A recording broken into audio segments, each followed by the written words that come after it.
We're going live now. Okay. Hello, YouTube. How are you? How's everyone tonight? I'm doing quite Welcome. well, actually. Thank Hello, you. Draise. This is Draise. I'm Pers. Draise, also known as Trinumedia, also known as Andres, also known as Draise, also known as the guy I always ask when I have questions about Blender and rigging and everything else. Draise can draw, so I thought I would bring him on the stream tonight so that he can draw for us while we figure this stuff out. As always, let me know if my audio is crunchy on the other end, and we'll get kicking. I'll give Draise a minute to introduce himself and tell y'all what he's about. This is Draise. Hey.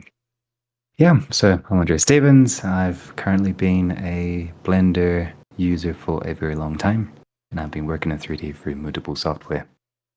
And lately I've been learning how to draw as well, and learning a little bit about this image gen.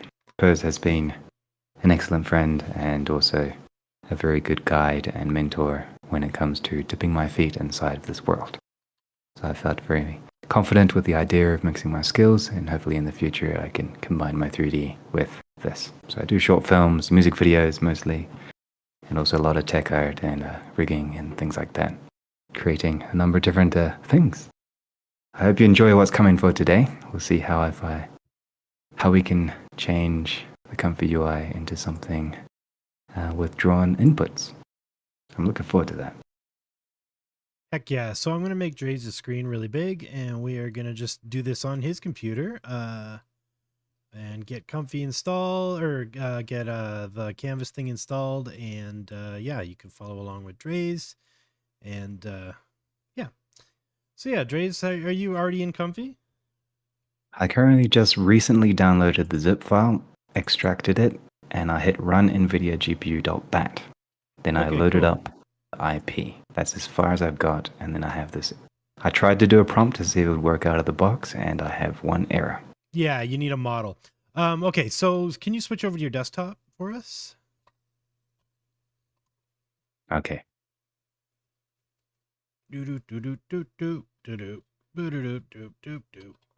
What's the plan?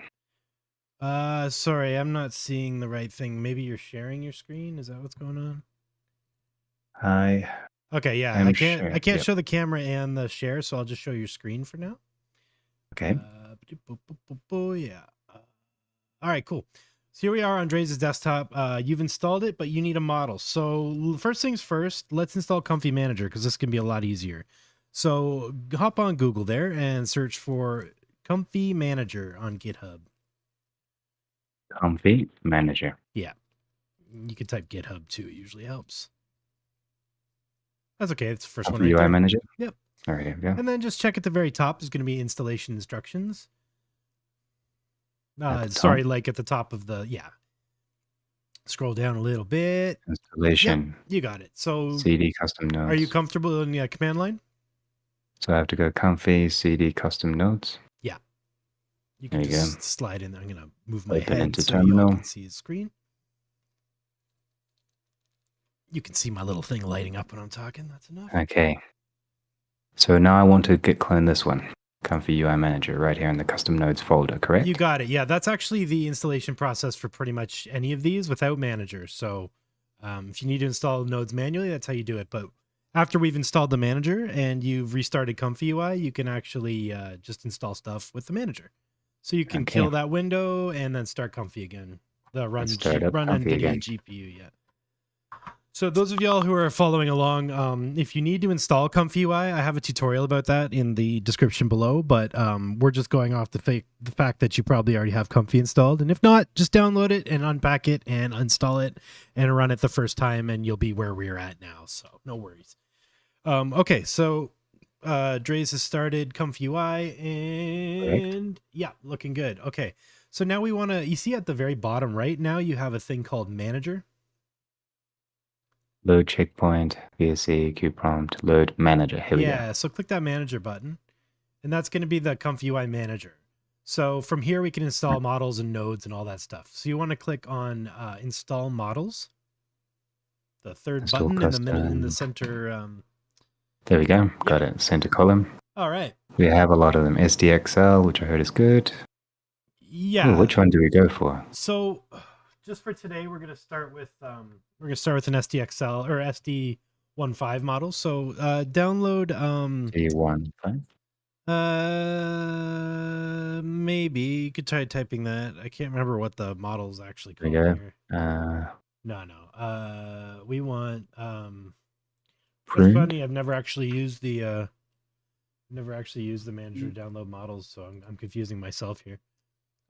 We need Anything version 3? An LCM LoRA? hold That on. one? No, not yet. Getting way ahead of ourselves here.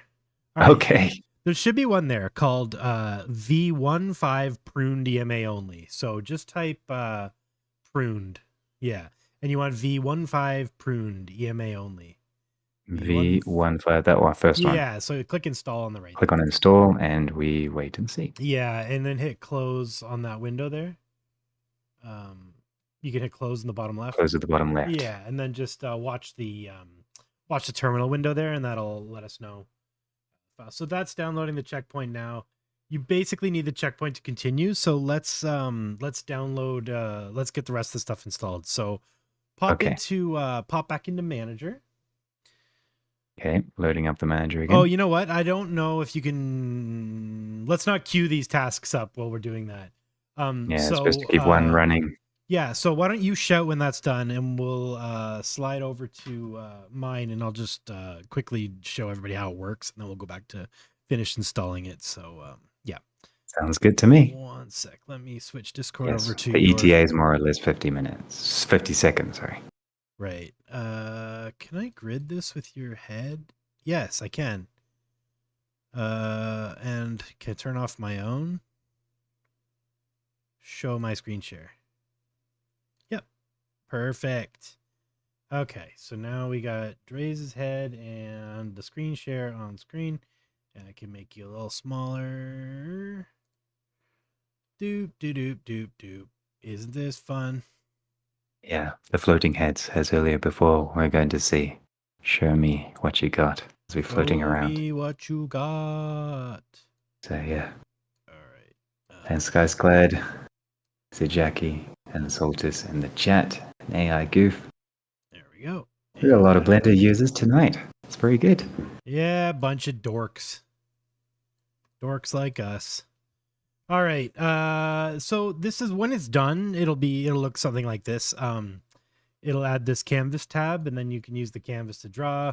We're going to use LCM, which I'll walk us through. We're going to use the new VAE. Lots of new stuff tonight. Lots of exciting stuff in Comfy we're going to play with. This is really easy to use.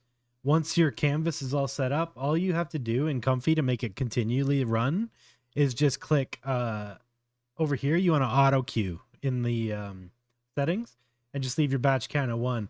And then when you hit go, Comfy's just going to keep doing whatever this thing is over and over and over again, which is what we want for this, because we're going to be drawing, and then it's going to be looking at the preview, and then it's going to make a dream from the image.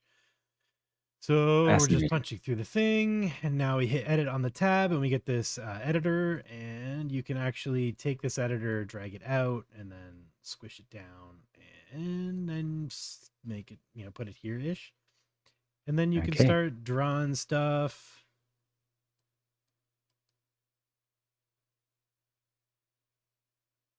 Looks like a hairy mountain to me. Oh, yeah. What's the sunset? That reminds me. Well, that's because that's what the prompt was. So let's change That's what the prompt is saying. Okay, got it. Let's change to erupting volcano. All right. To get your setup into my computer, is there a quick way of doing this? Or there is, but I'm going to actually just help you build it, because it'll get your from the ground up. nodes a bit. Yeah. It'll be fast. It won't faster, but better, and it'll be better for people to see how to actually do it. And also kinetic learning, nothing like getting your hands dirty and doing it. Plugging stuff in and getting your... That's right. I learn in that way the best. I sometimes watch a YouTube video or somebody talking, and it just goes through one ear and out the other until I actually get my hands into it. Yeah. So it's kind of nice. My download is now at 60%. Nice. So as you can see, now it's a volcano. yeah, it's kind of doing what I asked it to. It's making me a volcano based on the prompt. Based on And then if you turn this denoiser down a bit, you can really get a lot closer to your original input. I think it has to be at 0.9 maybe. At one point, it just turns into the original drawing, essentially. Oh, no, it won't because I'm using ControlNet. This is a little more advanced, this thing I'm doing up here. I'm going to actually remove this step for now. Oh, yeah. Make sure we get our negative prompt in there, or else we'll be prompting boobs on YouTube. That's no good. yeah. Okay, yeah. Insta-ban.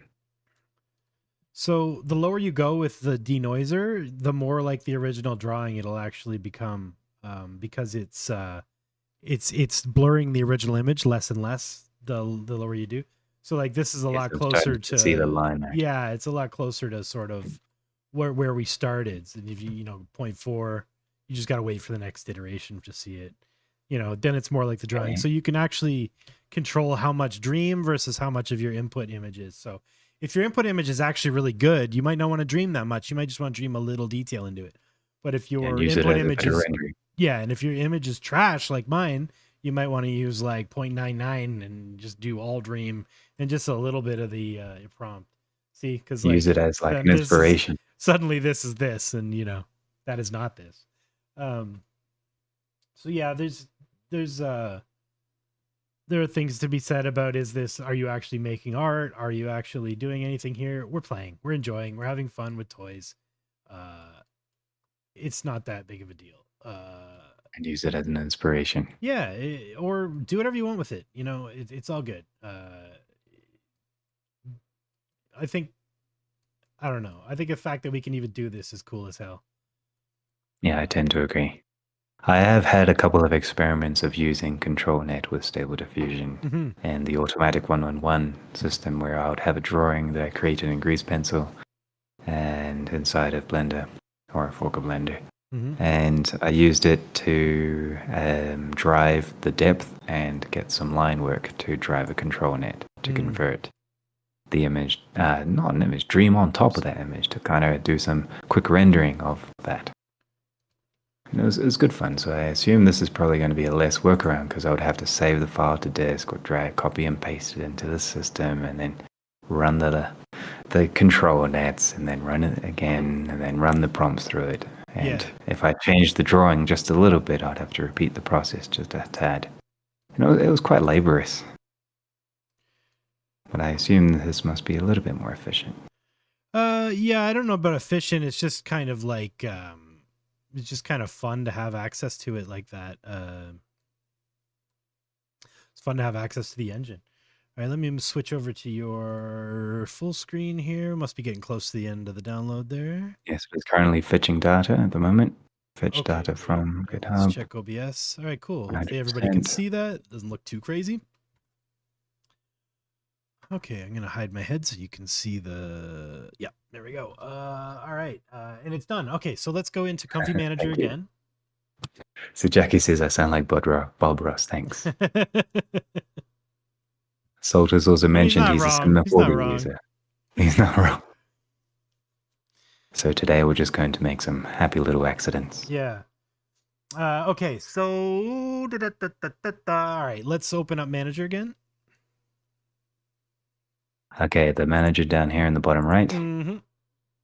Okay, now it is open. Where shall we go to next? Oh, they added a reboot function. That's exciting. I just saw on your screen there. Okay, so next you want to... Let's update ComfyUI and update all, just to make sure everything is clean. So hit update ComfyUI. Looks like... It's installing a pip package. You might update all, and that'll update any downloaded packages you have. Make sure everything's up to date. Oh man, it's okay. Cool. Comfy and all exchanges have been updated. Now we can restart. Yeah, try the button. Ooh, that's so exciting. All right, check the window. Oh, that's so cool. They added that. I'm so glad they added that. All right, that's beautiful. That's very nice. You used to have to go in and close it yourself. Yeah. Manually do it. All right. We have our model in place. So now if you click there at the checkpoint. So if you click checkpoint name there, you should see yours in there. Yeah. Okay, I've seen the pruned pip. Yeah, so Lots click of that, and now what is it, botany and horticulture in this. so that should just work now. Give that a shot. Okay, I already wrote a prompt about a robot in a factory. Oh wait, a robot in a factory line with a comma in a photograph of an oil-based gouache painting, and then I hit Q prompt. It is now running. So it's loading the model into memory now. And Should I float this panel on top? no need, it's fine. All right, now if you look over, you should have a image in your save image. There it is. Right on. Interesting. Okay, so what I would definitely do is, because we're on YouTube, make sure you got NSFW and nude on your negative prompt. Oh, yeah. NSFW and nude, yeah, just in case. All right, cool. Okay, good.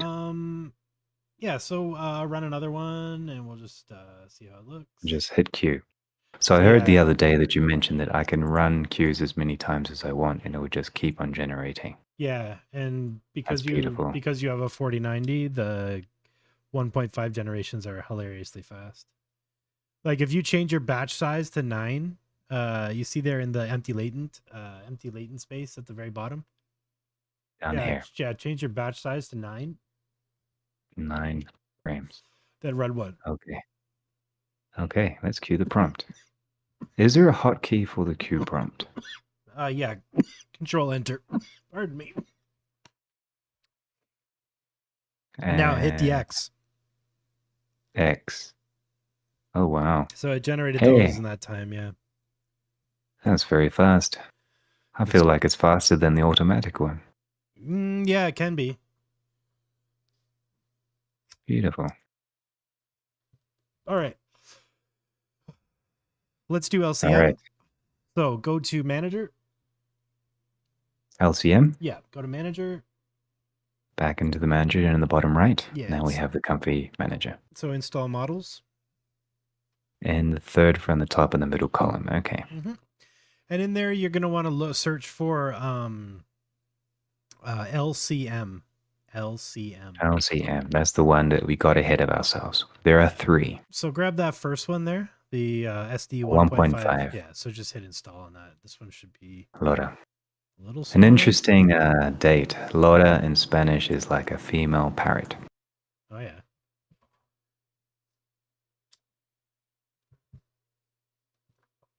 Oh, yeah. You don't say.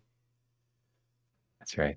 All right. That was fast. Okay, so hit close. And then, okay, close down here.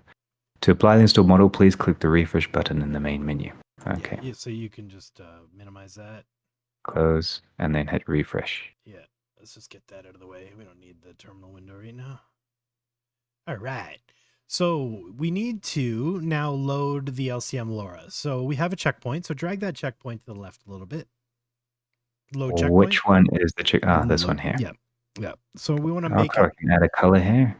Nice. Yeah, make that brown. Brown. Okay. Yeah. Brown for checkpoint. Brown for loader. Yeah. Okay. So now double click anywhere there isn't a node. And okay, you got it. Search for the LoRa loader, LoRA. LoRa. First one. Got it. Okay, so model goes from checkpoint to load LoRa input model, and straight through to wherever it went before. So look to see where model goes. It'll go into the way I can do reroutes. Yes, but you don't need to do that right now. It goes into the K sampler. So drag it into the model of the K sampler. Yeah. Got it. And then the clip does the same thing. Go from the clip on the checkpoint. No. Pull the clip into it first. No, you're good. This is your first time. Clip. Got it. And the clip goes out to the positive and negative prompts. Positive and negative. Yeah. So now we're feeding our model and clip through this LoRa loader. And if you click on LoRa name, we're going to change that to the SD15. Undefined. You might have to hit refresh. Refresh. Okay, good. I got the LCM PyTorch. Right. Click that.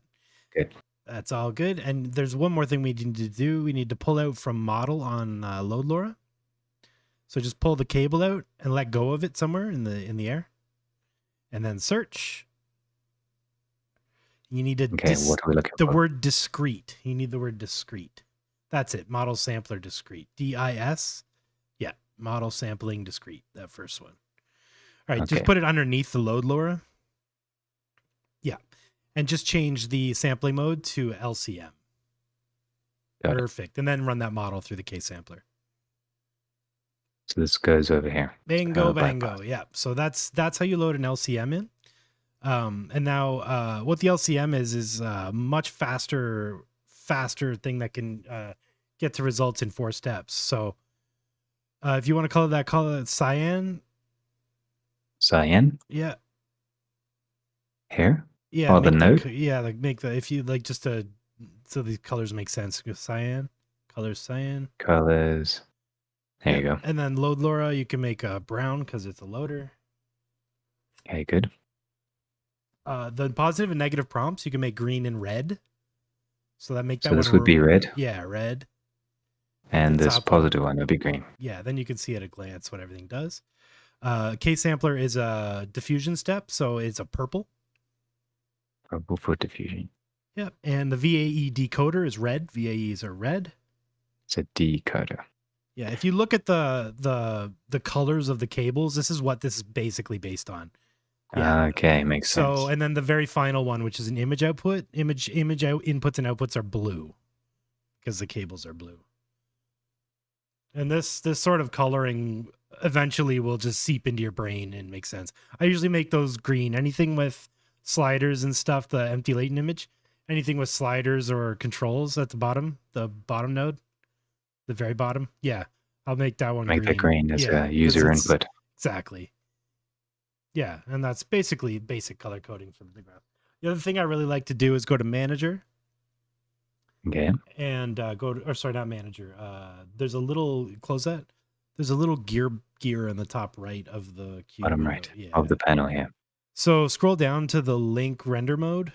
It's at the very bottom. There you go. And change that to straight. And then hit close. Yeah, like straight. And then just like move a node. Refresh? Nah, just move a node. There we go. There you go. And that just makes it a little easier to read, and you can move the nodes around a bit so you can see where they connect if you want. But yeah, I mean, for me, my brain, this is my favorite mode, but whatever. It's all up to you. Yeah, I like straight lines a lot better. Okay, so the only other thing we need to do now is we have the LCM loader installed, so we need to change our K sampler sampling type to LCM. So if we go to our K sampler, we're gonna, change the sampler name from Euler to LCM. LCM. Yeah, that's the one. And set our CFG to 2. You have to go very, very low with CFG with LCM and set the steps to 4. Quite low. Yeah, and then hit Q prompt. Okay, let's go.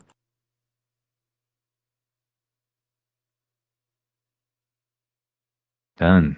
Broken. Okay, let's find out why. What did we mess up? Seed's fine, CFG's fine, sampler name's fine. Maybe the batch size is too large? No. No, I mean, you can set it to 1, but it should be fine. Set it to 1 anyway and just run that again. 91. Okay, let's go. That'll be fast. Done. Okay, change the steps to 8. Steps to 8. And Q. Okay, it's a little bit better. Change the scheduler to Keras noise. Scheduler to Keras. Okay. So what's Keras noise exactly? I don't know. Yeah, this is broken, and I don't know why. I mean, it kind of looks like a robot. Okay, so your PyTorch to LoRa weights are working. The strength of 101 LCM. Yeah, that's all good. What is happening? Maybe because I added in. Let's go back to the original. No, and cue the prompt. It's a little better. It still looks like crap, though. Shouldn't look like crap. Might be the model. Sampling. LCM. Okay. No, what's ZSNR? I don't know. Just leave it alone. Could it be the VAE, I wonder? Maybe it's the steps. What if we have it high up again? Well, then there's no point in using LCM. Okay, back to 2. 4. 8. I should be getting good results at 4. I don't know why it's crap. Whatever. Okay. Your machine's so fast. We don't need to use LCM. Let's change it to just change it to Euler and set it back to like 14 steps or something. Sample Euler? Yeah, 14 steps. Set the steps to like 14. Oh, sorry. That's okay. I was just having fun queuing prompts. And then Get carried away. Oh yeah, we have to go over to the LCM nodes. So it, just right click on the load LoRa. Right click. Bypass it. BBB bypass. Yeah, now it is purple. Same deal with the modeling discrete. B for bypass. All right, now I have run it. Okay, whoa, that's cool though. I mean, it's way better than before though. No, it's not. It's broken. All right, delete those two nodes. Something's up with your LCM. We'll have to play with that later off stream. Delete those two, and the model should go back to where it was. And then plug your clip into your positive and negative because it's been removed. Oh yeah, okay. No wonder it broke. Clip into the clip. Cool. Now it's it. Yeah, that's starting to look better. You can set that back up to 20 steps. It'll look better. Or is it refines things? The step is like how many times it goes through the noise to refine. Yeah, how many denoisers it does, yeah. You know what? Let's get a better checkpoint. Go to your manager. Manager to the bottom right. Yeah, install models and see if RevAnimated is in there. So install models. Install models. Search for REV. Yeah, search for REV. REV. Reverend. No, it's not. Okay, so I'm gonna send you a direct link because there's a website you could download it from, but the website does have bad stuff on it, so you have to normally have your thing set to NSFW mode, but you probably don't have an account set up, so it won't be. So yeah, just go straight to that URL. Let me just look where you sent it. Discord, yeah. There you go. Right. I'm loading it. Whoops, where's our... I just lost you. Yeah, here it is. Discord, here we go. Now I download... You wanna click the download options, the icon, and then download the model save tensor file. Yeah, exactly. So it's 5.13 gigs. Yeah. I enter the ComfyUI. So that goes into ComfyUI models. M for models. There we go. Checkpoints. CH for checkpoints. Control, net, and configs. I have first folder. Checkpoints. Save it there. Save the safe tensor there. Yeah, that's where models go, into that checkpoints folder. Yeah. Okay. Says it will be done in approximately 7 minutes since it is 5 gig.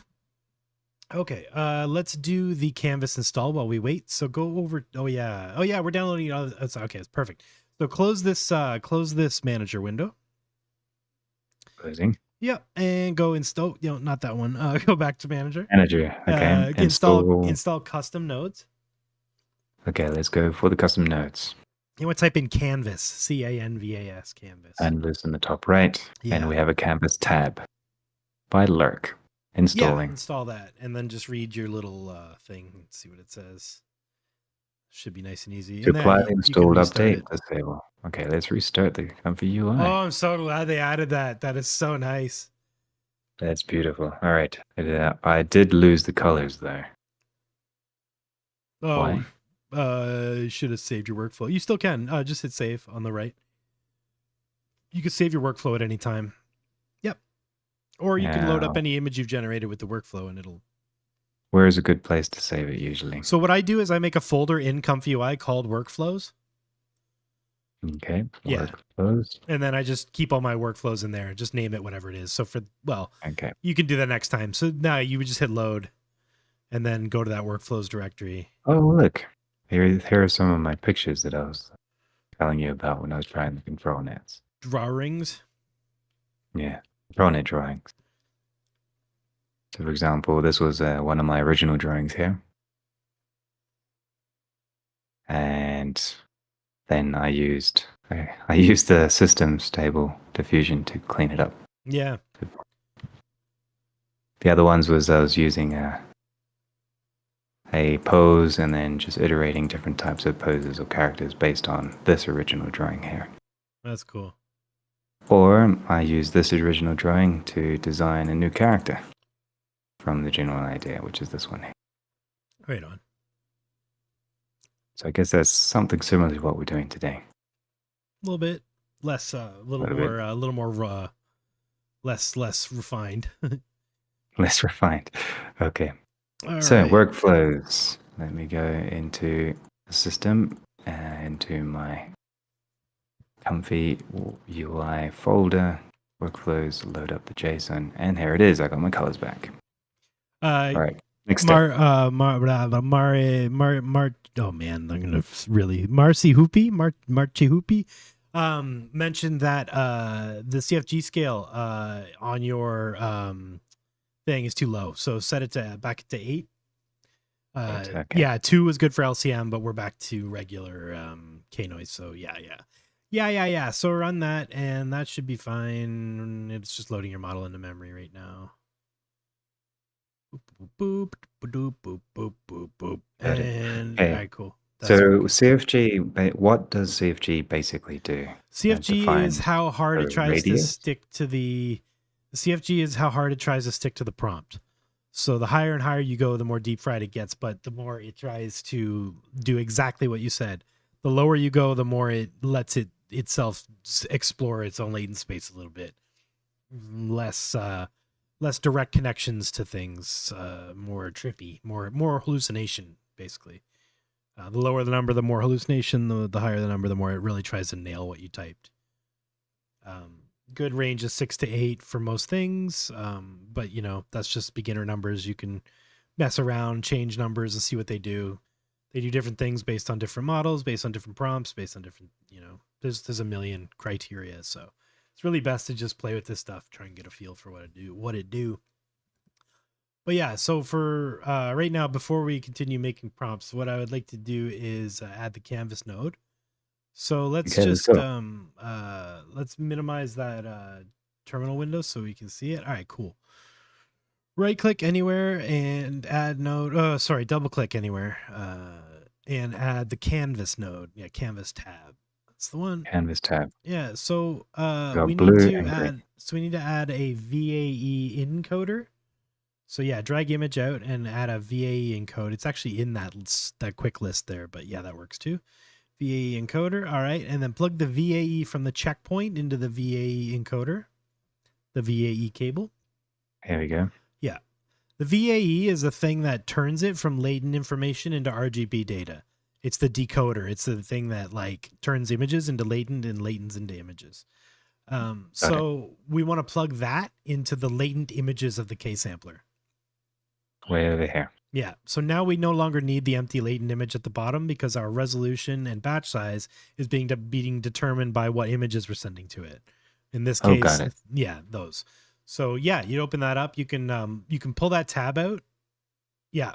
And then just shrink it down a bit and get it somewhere nice. And now all we need to do to make this work is just go over to extra options on the right of the thing. Yeah, it's a little checkbox underneath Q prompt. Sorry, I got a little bit lost there. A Q view option, extra options here. Got it. Yep. Found it. Match count. And you just click auto. Nope. Auto Q. Nope. Set it to 1 auto Q and Q prompt. Got it. Click Q prompt. And boom. Okay. Now it's gone. Now move your window so you can see the results box. Yep. Make that nice and big so that you can see it. Yep. And then start drawing in the window on the left. All right. It's time to take out my pen into the Wacom monitor. This is the moment of truth time. What color should we do? We'll start with a nice blue. All right. I'm not sure how to use it. That's the brush size at the top and click to draw. Yeah. Okay. It doesn't detect my Wacom at all. Perfect. So yeah, just draw with the mouse, and when this is done, I think we might try and install the Krita plugin, and that'll be right up your alley, I think, because then you can just use Krita. Sounds good. Yeah, I know you're already comfortable drawing in there, so. Yeah, I was hoping to use my wacom Sorry. render. One other thing you need to do is you see how your seed right now is randomized? You're going to want to Yes. fixed seed. You don't have to Right. turn it off. Yeah. Fixed. So now this way it's going to keep making the same image based on what you're drawing. It's not going to keep dreaming new stuff. So when you make a change, it'll actually. I guess now I need to focus on the prompt. And yeah, you can change the prompt too based on what you're drawing. And Wow. So what else? I guess we got to learn how this system works. yeah, there's not a lot of options in this one, unfortunately. Yeah, it'd be better to get Krita going, I think, because I think this is more of a proof of concept than a proper tool. Okay, nice. All right, so let's see if I can erase the whole image. Yeah, I you can just hide make a new one at the very new bottom. image. Yeah, you can make a new image, or you can just click the plus to make a new layer. Okay, the plus sign would be down here. Got it. Yeah, but yeah. All right, so let's see. If I'm doing, let's check out my prompt, a robot in a factory line. So I guess let's go straight off from the side. Just make a quick basic factory line. Hey, well, you got multiple images. There we go. What? And as always, if anyone here is having trouble getting this going, please feel free to shout in the chat and we'll help you get it set up. We're just messing around with it now and trying it out. So now's a good time. If you're having trouble installing it or you don't know what the hell we're talking about, talk about it. Let us know. We'll help. But yeah, this interface is kind of weird, Draise. What I would do is probably close that window because you've moved it. So it's just in hell now. Yeah, how do we close these windows? Just literally close that window. Pop. Yeah. And then just run edit again. Edit. Drag it out, make it a little smaller, but don't move that window in the thing you're doing right now. Don't do. Damn it. Yeah, don't do that's that. what I'm saying. It's I'm so used to doing that in my drawings. This is a proof of concept, I think, at best. It's not meant to be a professional drawing tool. Got it. All right, so no scrolling inside of the window. Yeah.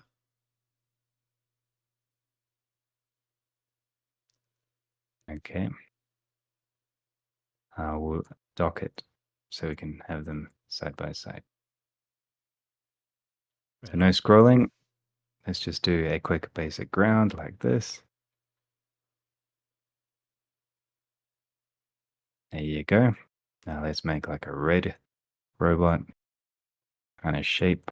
If you're wondering why there's a robot, it's because there's in the prompt, there's the word robot. Robot.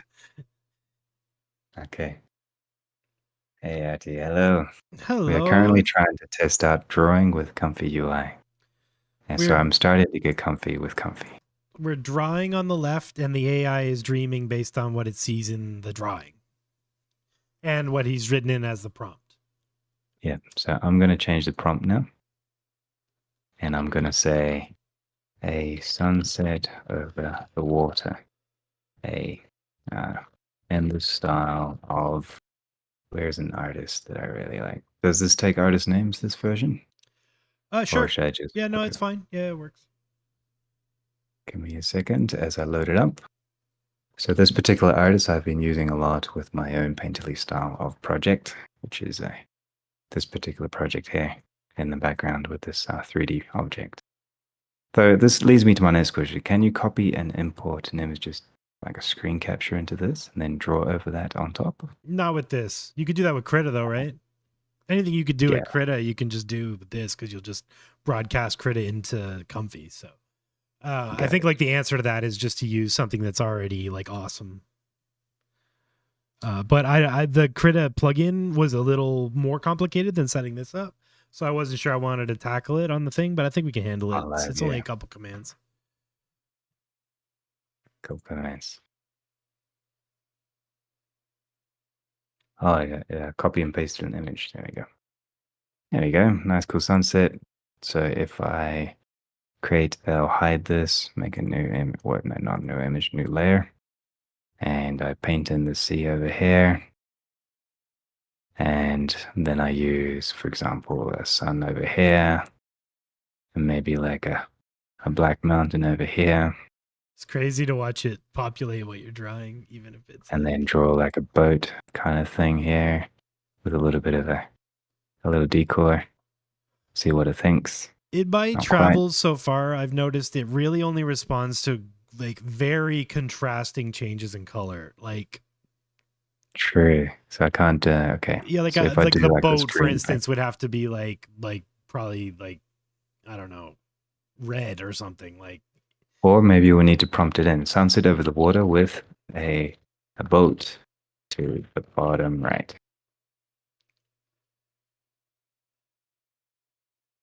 Kind of. maybe try making it a black boat so that it knows. Yeah. Yeah. So it knows that it can see it. Okay. So here's a black boat. The bright red sail. It's got a little boat.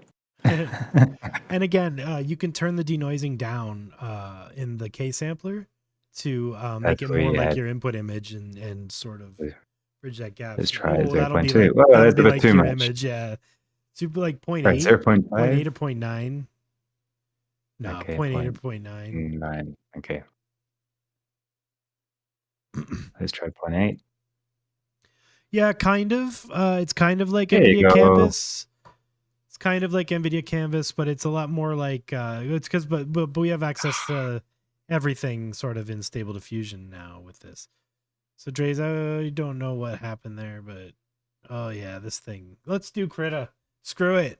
I'm over this thing. Yeah, this is like I just scroll naturally like a human innate thing that I do. Okay, let me research this a little bit while you play around, and then we'll okay. We'll So I'm gonna draw the sun over here. I'm gonna like draw a mountain over here. See, it's actually funnier with the denoiser because it looks more like a child's drawing or something. Like, yeah, it's fun. It is quite fun. Let's turn this into like a boat with a white color, I suppose. There you go. Actually, it's kind of nice at 0.8. Yeah, let's go a little bit more dreamy. Let's go back to 0.8. There you go. There's a boat there. Right on. What happens if we make the sky? Yeah, the sky's only black because it's transparent. Okay, so this is where a fill brush would be super I know, nice. Paintbrush. They're fill the paint bucket. That's all you need. It's okay. Like I said, there you go. I like this is more of a proof of concept than an actual app. So there's no point getting mad at the guy because like it's so cool that we can even do this. Yeah, and does it almost live. I mean, I saw a lot of people starting to use Krita. They were feeding in their OBS webcam into it. Yeah. And it was really, really exciting as that concept. So this is kind of like the free version of getting to that. Yeah, and Krita. Yeah, this is like having Krita at home, basically. All right, someone says do a city. Oh man, the thing I moved it back. Let's make a new layer. You can just click the little eye on the layer you were working on. To hide it. Yeah, and then if you wanted to do a new one, that is. And I should probably pin or minimize this. All right, we're back to the black. Okay, so I'm going to draw a building here. I'm going to draw another building here. Did you prompt and draw a city streets? No, so let me do that. Just gonna make a sunset scene first and then a city. Okay, I think it'd be good to have like the image output. Can you change this? Oh, cool, you can. Yep. There you go. Here's a way to hide this side panel. Nope. Oh, you can move it. But you can't hide it. That's right. Okay, good. Oh, no. So, a long shot of a city in the early morning fog, and the style of Finian McManus, oil-based painting, scratchy brush strokes, photograph of the canvas. All right, let's have a bit more fun. Okay, so now I'm going to make another building. Maybe another building here, maybe a building over here. Maybe a greenish building over there and another green building over here so you can see it. Maybe like this pink sky. Why not? And we'll see what it thinks up. There we go. Kind of a abstract city. Let's now get into some nitty-gritty details. Let's see what happens if I draw in some floors. Will it see the floors? I like how it just adds kind of like random detail. Yeah, it does. It's fun to think of it more as an abstract tool than like a, oh, it's doing exactly what I asked for tool. Yeah, it is a bit exploratory. All right, let's change the scratchy brush strokes to something. And the sort of like the quality of it will improve the higher you go on the denoiser, right? Like right now I think you're at 0.8 or something or point. Yeah, so like it's, you know, it's mostly your input image still. Like if you're at 0.9 Okay, or something, fine.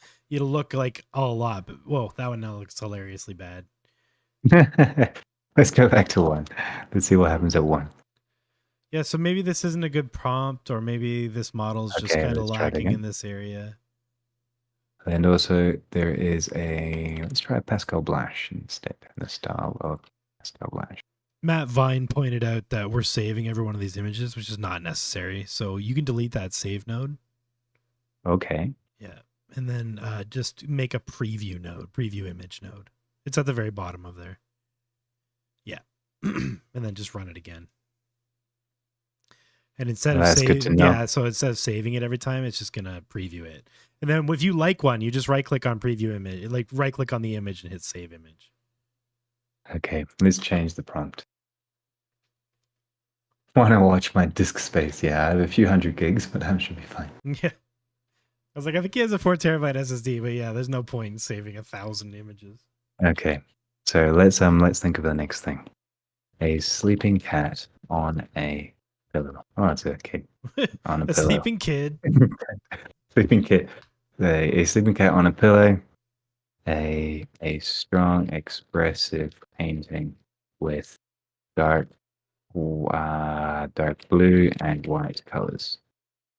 It's so crazy to watch it change the prompt in real time, like as you type the prompt. Yeah. That's actually kind of cool because then you can like test your prompts out and let's make a new layer. So I'm going to use this red to see what it thinks as like a bright red color to kind of shape the cat design. So there's some eyes. Oh, that's nice. Kind of, now I understand it a bit better. It's kind of a direction of where you want things to be. Kind of like a paint up. Yeah, it's not really drawing like what you're giving it. Yeah, so this case, I could say, okay, I want the cat here, the head over here, and just as a general idea. And there we go. That's all I needed. Okay, so now I want like the table just on the edge like this. Yeah, I think it's better to think of it as a compositional tool, maybe. That's right. Okay, so now I want like a tail that goes down here. See what happens. Oh, I just refined it. Okay.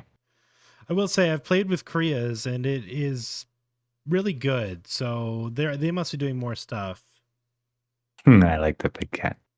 They must be doing many other things. Yeah. Okay, let's change this. But I am excited to get it going in Krita because I'm curious what happens when you put like a more detailed drawing in. Okay. Yeah. But yeah, we'll keep A going. mech robot made of many parts standing in an abandoned factory in the style of an expressive what's that guy's name? What guy? Goya painting.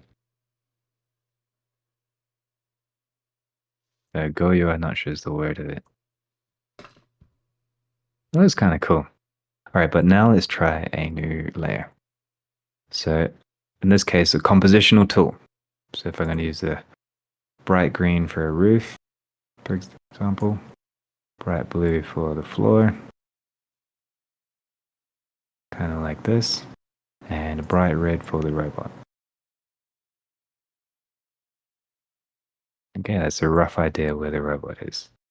So in this case, you could say a very long shot cinematic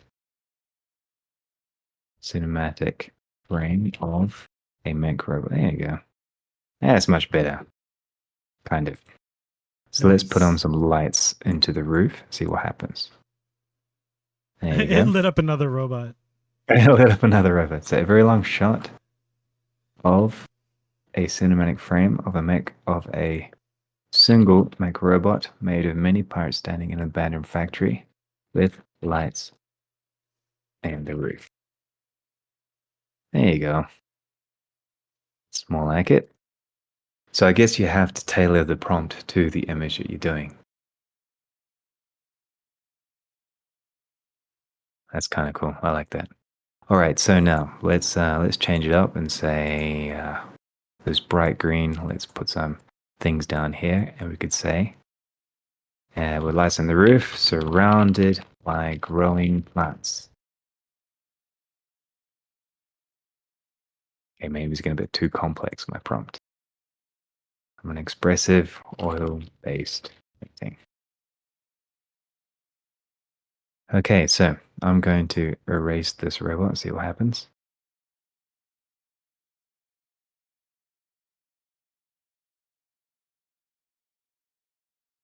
And let's change the robot over here. There you go. Is there a Control Z? Yes, there is. Yes, there is. There's a Control Z, so the robot's over here. So I guess you can use bright colors as the... If I put the robot... Oh man, why did I do that?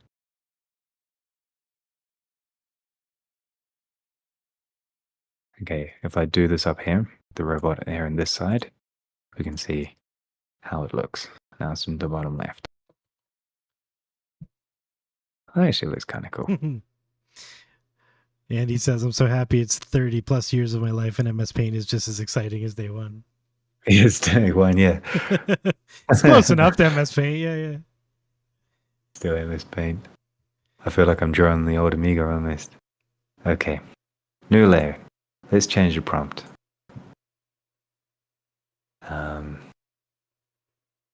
Painterly Style by James Gurney. I like James Gurney work.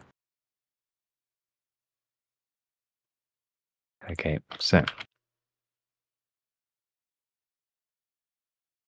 in this particular case, what I want to do now is, I guess we could say, an old man sitting at a computer drawing drawing with a mouse for the first time in his life. Painterly Style by James Gurney. Now we can say, let's change his orientation, and we'll have the buddy over here. And he's standing on his computer like this. And let's see how it looks. I don't think it sees the black as a person because it sees black as background, maybe. Like I'm saying, I don't know if it's necessarily compositional. Yeah, maybe bright colors is the key subject. Yeah, like if you want the thing has to be that color. There, he's got his arms sticking out now. All right, so bright colors is it's like a picture of him using his computer. Yeah. That's great. All right. Oh, that's a green background now. So the darker colors is the background. What was this yellow color do? Oh God. What happened? All right, let's make it purple and see what happens. Had too much to drink for lunch. Yeah, a bit too much to drink. Okay. So drawing a moving the mouse within a lifetime. The monitor is emanating a green light. There you go. There, now I made it as a green light source on his face. Great. Let's make him give a blue shirt. Right. There. Wow. All right, let's tell him, say he is wearing a blue leather jacket. No, he's not. No, he's not. Okay, cool. Let's try a new prompt. Okay. So Is that now we model? know. Is that model done downloading?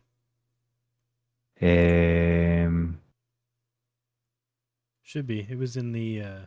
Oh yeah, it's download here. Yes. Okay, so go to just turn off the auto batching in the manager or ComfyUI rather.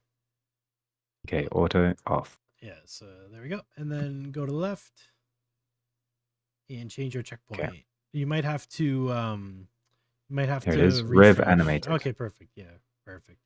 All right, and then just load one to let it load the prompt. So just Q prompt. Cute. And then let it load the thing into memory. And then you might want to add something about illustration to the prompt because it'll make it more like. Yeah, there we go. Whoa. This is a more like drawing, like anime, all kinds of stuff in this checkpoint. So this is better for drawing it probably. Okay. So let's work on this one. You can turn auto cue back on and then hit Q prompt and it'll start the water wheel again.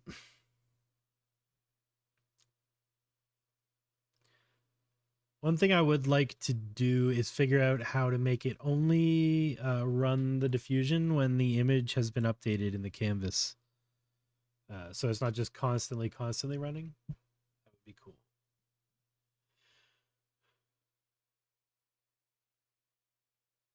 Okay, so just Q, and you mentioned auto Q earlier? Yeah, turn auto Q on so it'll keep going and then hit Q prompt. You got to hit Q prompt to engage it. The start. There you go. And then make that nice and big and get your editor up on the other side and you're good to go. Which is here. Okay. Not sure so how let's it get the sees prompt that out up. of that, but okay. Yeah, me neither. Let's move that up into the center. There we go. New layer. So if I have my cup of coffee in a bright pink like this is my cup of coffee. Basic idea. Nope. Okay, I will need a close up. I think your prompt is just way too long. I think. Of fields. That's better. I would get rid of the people and all the stuff at the end. A macro camera close up of a of there we go. Coffee.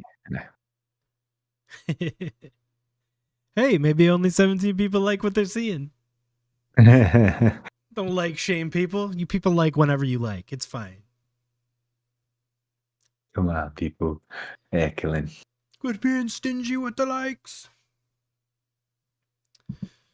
Hey, look at that coffee there. That works. What happens if I do a yellow steam? Nothing.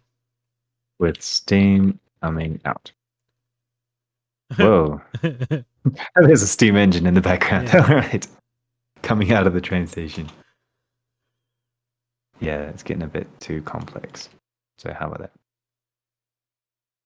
that? It's like smoke. Yes. My coffee's on fire. It's a very spicy cup of coffee.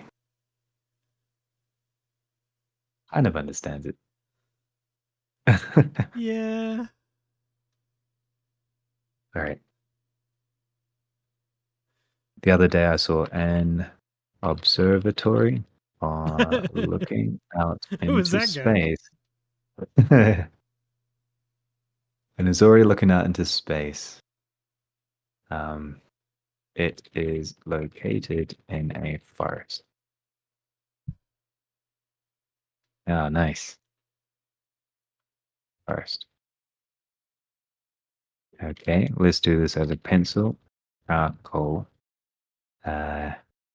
illustration on paper. On coarse paper. Oh, wow. The observatory is somebody. She's the observatory party. She is the observatory.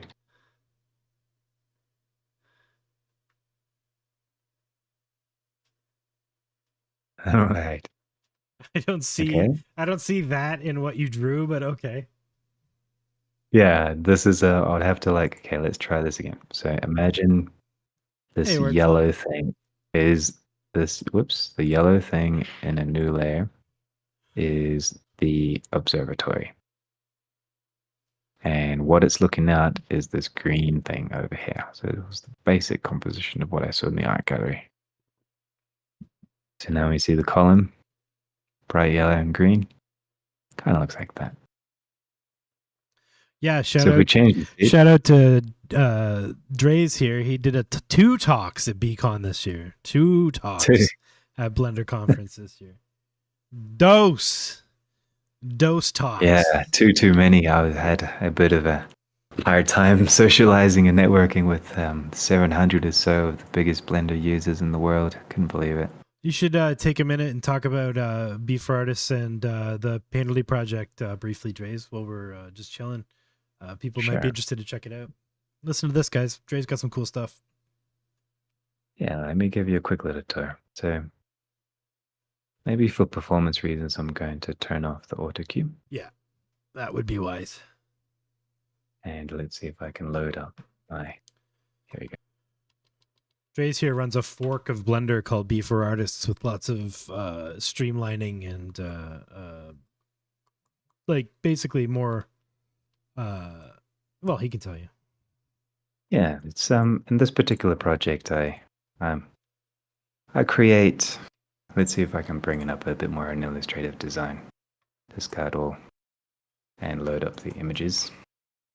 So basically, I'm using Blender here, for example, as a system for creating everything that I would need. So I have like.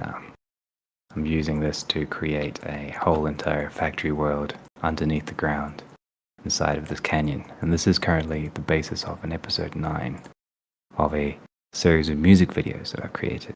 And this particular project, let me just quickly load up the pictures for you. Since this is the 9th episode, I had to create a system of paint, digital paint. I started working on this 2 years ago, so this whole idea of generating paint and generating brushstrokes was still very new, or coming into the light.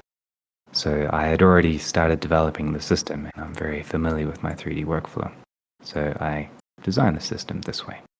So let's take a closer look at the final pieces. There we go, and let's load them all up. Why not? So as you can see, they're all loading now. This is like when you tell somebody when you hear about their vacation and they load up 4,000 vacation photos.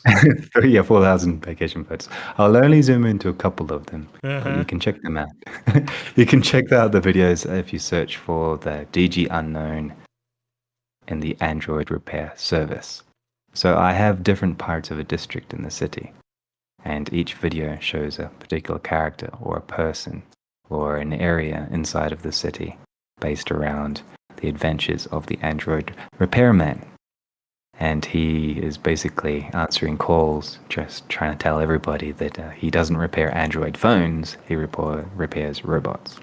So this world's a bit of a dystopic, well, not really dystopic, kind of a multi-class type of city where people are stuck either working for no reason because there's a universal basic income, or there's the abandoned high district of the city, homeless people stuck in pleasure because currently resources are infinite right now because there's asteroid mining and manufacturing is being shifted to space. But not everybody's on the universal basic income. There's a lot of slums, a lot of poverty, people stuck on the planet, and a lot of hatred against technology. And politics actually is now rendered through artificial intelligence. So you have a representative reading the laws based on your likes and system, and so you have a political representative voting on your rights concerning the system. But not everybody benefits from it. So it's an interesting series that I really like, and this is the Painterly style that I've been working on in 3D. Yeah, it's really sick. So some of these videos have like a high class area, a low class area, the trash islands, the nightlife scene, which is one of my favorite videos. It got nominated at the conference. And because of your shader, it lets you basically just make awful models. Not awful, but not Showtime models. Like you can work really quickly because you can. It's texture, not you're not focused on the like making sure all the bevels are perfect and stuff, because the shader really takes care of a lot of the stuff. So your models can be all torn up and decimated, distorted, and it just adds to the Correct. vibes. Yeah, it's very cool. So, like, for example, if we take a closer look at the wireframes of this, you can see there everything's just made out of triangles and blobbiness, and there's no straight lines. It's just the style that I'm using to create Yeah, the super effect. cool. So I can use a photo scan or an image and just decimate it to oblivion, and it will still be perfectly fine. For example, this one here is just a green photo scan, and Yeah. when I hit render, it will bring out that painterly effect. So I don't have to worry about topology or anything. It's just the expressiveness of the strokes that I wanted to use. Super cool. But to be honest, I'm still finding it difficult to find a good prompt to help me recreate it. But I do dream up my animatics to do the job. Andy was just saying he was wondering if this was going to be trained, but maybe we should train a LoRA on your favorite renders, and then you could use the LoRA to dream new stuff. Be a cool way to recycle your work and sample it and loop it. That would be cool, actually. Yeah. Or you could even generate animations with just the dream LoRAs.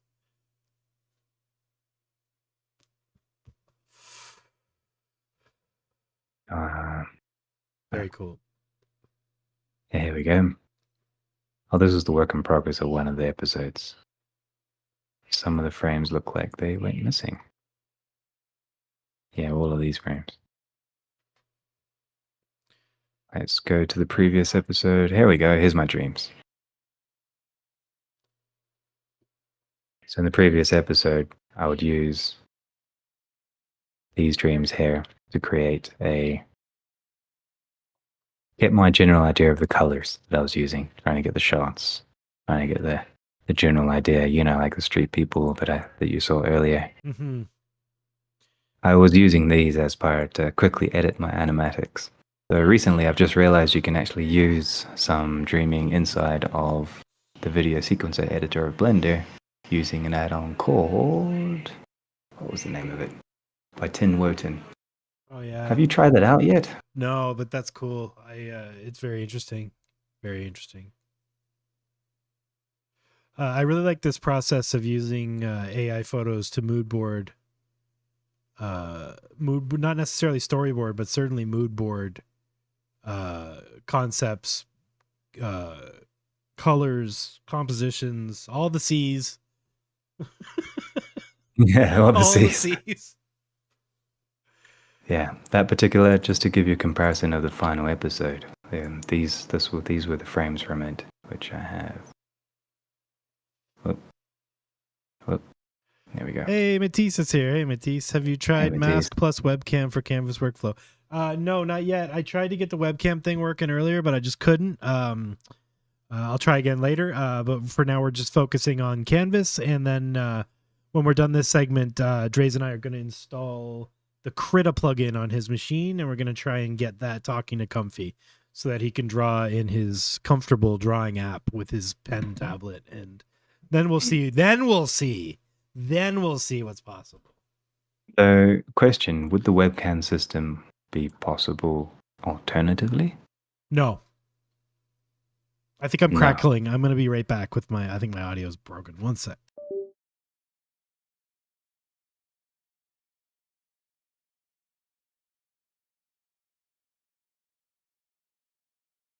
Into a particular shot using my painterly effect.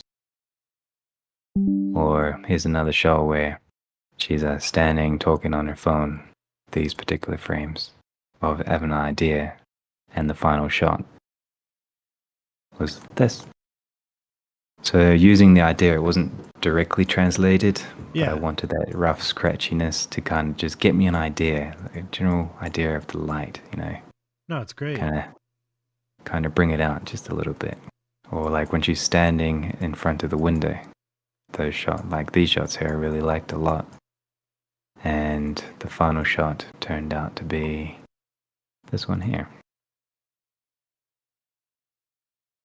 Nice. So I could use that same kind of yellow vibe as an inspiration to how I would light this character, with the light around the character and framing in the window has like every one of these. Like this one here really spoke to me a lot. Yeah. She's in a silhouette, and you can see her framed in the window. So I really like that look. So I did that as well. I used it as a cinematic inspiration to create the actual piece, which I thought was really nice. It really came through. It looks awesome. Yeah, it really came through. It looks really good. Hopefully my audio's working. Yeah, I think I'm back. Yep, you sound good. Cool. I mean, obviously I took a lot of creative liberties. Like, for example, the street people here, I really liked them like in a big open space, but in this case, I really crammed it up. Inside of it, I closed the shot a little bit more. Yeah. But even then, I was using little hacks like these street people, like this person that's sleeping here. He's an actual photograph that I used the depth detection of a photograph using a control net. Then I used that depth with the image inside a 3D space, extruded a plane or subdivided plane, drew on the texture using the depth math created to create kind of a character. And then I baked in the textures into my painterly effect to bring out that shape. But well, I was using the depth. I thought all AI was just typing words into websites and making art. No, not at all. You can see the person sleeping here on the walls, like just a little like this guy here with his hand up. That was another photograph. Turned that into a 3D painting as well. Very cool. Very cool. So I've been trying to like use it when I need it for certain elements, like with the animatics. Saves me a lot of time. Like I remember back in the day when this started to come out, I used to use photo bashing and just basic ideas of like a photo that I really liked or some images I found from the internet. And I would use that in my animatics roughly to get my general idea. But now I can kind of dream up the colors and save up on a lot of my effort and time. Yeah. So it would take me, instead of 6 hours, I was taking 45 minutes to full on get like a 2-minute music video kind of more or less visualized. Yeah. With a bit more creative input that's cool. from my ideas. But even then, the photos do help a lot. But nothing like a little dream. For sure. So that's the idea of using the AI in my workflow, which, well, at the end of it is still authored 3D shader work, which took me a year to develop and part-time, and another year to produce 20 minutes of content. But it's enough to get the job at least started, and I'm saving effort in something. I still use, for example, VR modeling sometimes when I need it, or sometimes I use assets that have been available on the internet for CC BY or CC 0. There's no one way of doing things. So right now I'm currently working on the assets for the next thing, where everything, if you check here, like this blue blob is actually a scanned model of somebody's desk chair, but I used it as a piece of a factory machine part. Why not? And this thing at the bottom here used to be a train from Japan or something, which I remeshed, repurposed, and turned it into a conveyor belt. So, for example, there's this computer capacitor right here, used as part of the robot crane or things like that.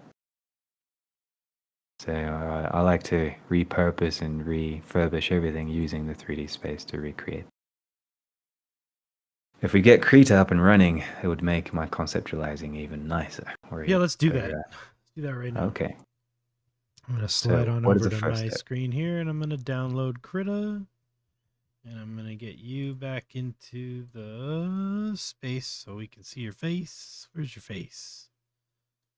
Let's make you big. Where's Draise? There's Draise. Can we go? Thank you. And make you big. There you are. All right. Let's get back to OBS. Trying to do all this stuff on the fly here. All right, let's try getting the Krita plugin installed. So, Draise, you have Krita installed already, I'm sure? Correct. I do, but I'm going to download the latest version. I should probably update my Krita. Download. If you guys want to download along with us, we're all going to do this together. So this is going to be a lovely mess. I've never set this up, so let's go.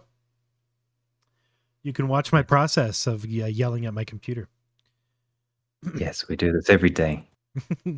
I find sometimes the work that we do, whether it's for 3D, 2D, or even here in the AI system, is our job is we have an intention, but we problem solve until it's done. That's basically our workflow. Yeah. Exactly. All right, so I got Krita, the setup.exe. Just double clicked on that. I'm installing it. I already have Krita installed, but I didn't see an update button in Krita. It does not update by itself. Yeah, so there you go. So I'm going to close it because I'm installing a new version. Hopefully I can just install it to the same folder. Yeah, it looks like. Let me just double confirm if it is. Always agree to everything without reading it and hit next. Yes. Unfortunately, you've now sold your firstborn. Agree. Okay. Next. Finish. 521. Okay, so let's open up Krita. So is this an add-on that I'll need to download? I think so, yeah. There's setup instructions right here, so we can all follow along together. And I'll just send that to you directly as well, Draise, but it's also in the chat. Found it. Okay, cool. And let's get that chat back up. Where were we? There we are. Cool. All right, cool. So it's called Comfy SD Krita plugin. Yeah, so let's go through the steps. We downloaded Krita. We've got ComfyUI.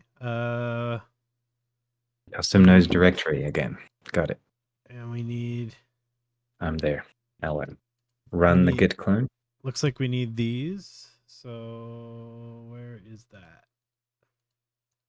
What page am I on? What am I doing? Git clone. Yeah, okay. There we go. That's it. Then so let's go to our CD AI. Mine's in Comfy, Windows Portable. Where is it? Custom nodes. So mine is in.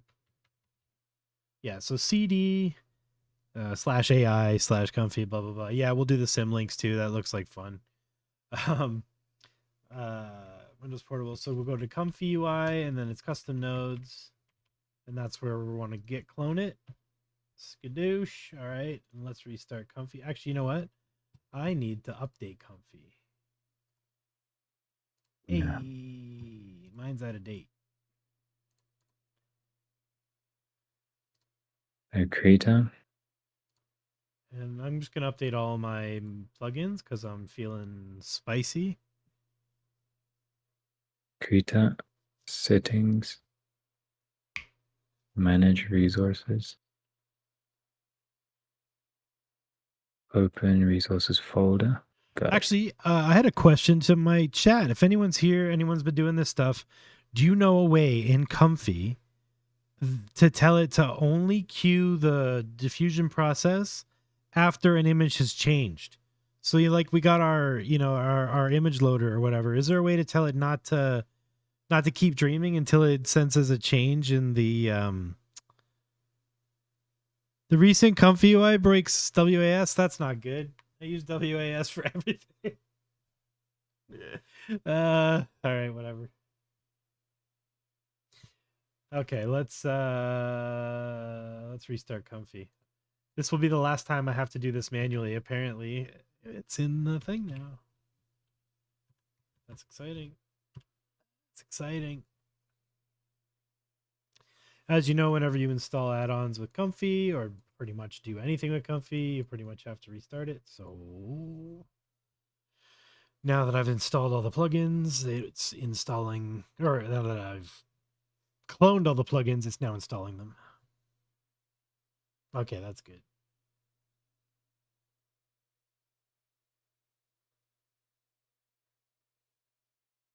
The Krita Comfy. Okay. So the first step is I have to open up a command prompt and come to UI's custom nodes directory, then run to git clones. So I clone the add-on and then ComfyUI control net auxiliary.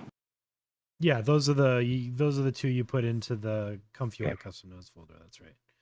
All right, I that's already done. have the ControlNet aux, but I have a feeling those are also both available in the manager, so we probably could have done it that way as well, but no Got it. worries. All Plug right, in so clone now this repo somewhere. Okay, so let's just make a folder. I made a folder in ComfyUI and then called it Krita, Comfy SD Krita plugin. Okay. So Oh, now and I've if opened the just prompt. one sec, if anybody's confused on how to get to a folder in command line and you don't want to like learn how to like change directory to get there, you can right click on the folder or in the folder. Yeah. And I think there's an open in terminal. So if you right click inside the In folder and Windows, say show this is more only options, Windows 11 exclusive. Windows 10 does not have. I think it does up at the top. I can't remember, but either way, open in terminal will Right open here. that folder in PowerShell, but it'll just take you right there, so you don't have to move the repo after if you plan on using it. Okay. Okay, good. All right. But I'm pretty comfortable with command line, so I'm just gonna CD my way around. If you want to learn how to do that, just CD means change directory. Slash, that's the root of your drive. So if you go CD slash, you're in your C drive at the very, very bottom. My folder is in AI, ComfyUI, Windows Portable. So as long as I put CD in front of the folder, I can go back and forth. And to go back a folder, CD space dot will go back a folder, Comfy, and you can hit tab to autocomplete. Yeah, you can hit CMD exactly if you want to jump there. And then yeah. All right. So Yuppie says you can also, in Windows 10, instead of right-clicking for open in terminal, you can just write down CMD in the address bar, and it will awesome. open up a command prompt there. Beautiful. Take it easy, Killen. Thanks for hanging out. Okay. Okay, so this is something new to me. What is a symlink? All right, we'll do that in a minute. I'm gonna clone my repo into the folder I made. I have a folder on my C drive called Python Tools where I keep all these things. So I just made a Krita folder in there, and I'm downloading this. All right, cool. So I have mine sitting in that folder. What's the next step? It is Clone the repo. Open the Okay, so now hold on. Open the PyKrita folder. Open Krita settings, manage resources, open resource folder. PyKrita. Yeah, basically it is it's your app data roaming Krita. PyKrita. We'll do it here because then people can follow the instructions. You can use the app. So you go open Krita, go to settings, manage resources. So let's try that. Settings, manage resources. What was the next thing? Open resource folder. There it is. So that's going to take us to app data roaming Krita.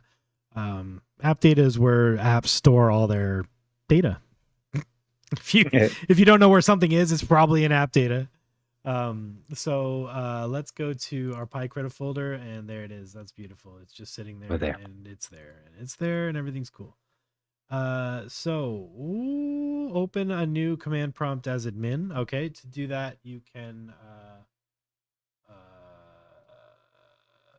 yeah. So hit start and type COM to get command prompt to show up, and then right click on it and say run as administrator. Boop. And it'll go, are you sure you want to do that? And you do. You want to run it as administrator. All right.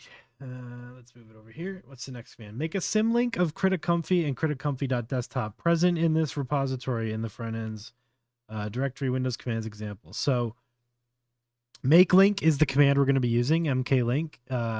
Make link makes symbolic links on your hard drive. So you can link a directory to another directory. You can link a file to another file. You can link one file to another, and so you can keep stuff in one place. One place I like to use symbolic links is I have a bunch of my models folder is shared between Automatic 1111 and Comfy. So I have one AI/models folder, and in both of those apps, I have a symlink on their checkpoints folders to that folder. So it's a way of keeping multiple copies of files in one place. So you don't have to have a copy of every checkpoint you use in every different app. You can just use a symlink to connect them. So yeah, that's all it is. So yeah, things my Discord's booping. I'll turn that down. Sorry. All right. Make symlink of KritaComfy and KritaComfy desktop present. Okay, so let's make these symlinks. Symlinks are backwards. link and target seems like the way you would do it. It's actually backwards. So you want to link where it's going and then where it's from. So it's not where it's from, where it's going, like everything else on the planet Earth. Symlinks go where it's going to where it's from. So it's the target, then the source. But in this way, they call it link and target. So it's super, super confusing. All right. So let's So let's just keep that in mind as we work through this. So we need to make link, MKLINK. I'm gonna make my font a little bigger in here so y'all can see what I'm doing. Yeah, so I'm in the folder of the PyKrita, and I write make link and then /d, and then I do says your Krita So PyKrita dir. Our PyKrita dir is that Is the app data one? Your PyKrita dir. Yes, that would be the app data folder. Okay. I think. Okay. So in that case, make link -d. We want C users, whatever your username is, app data, Krita. Krita? Is it roaming? Roaming. Krita.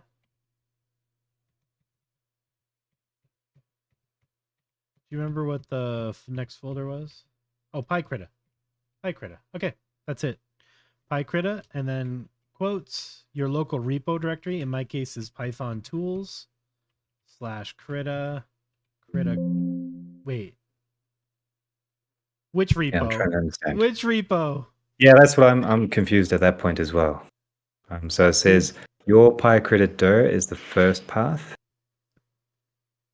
which is the app data one.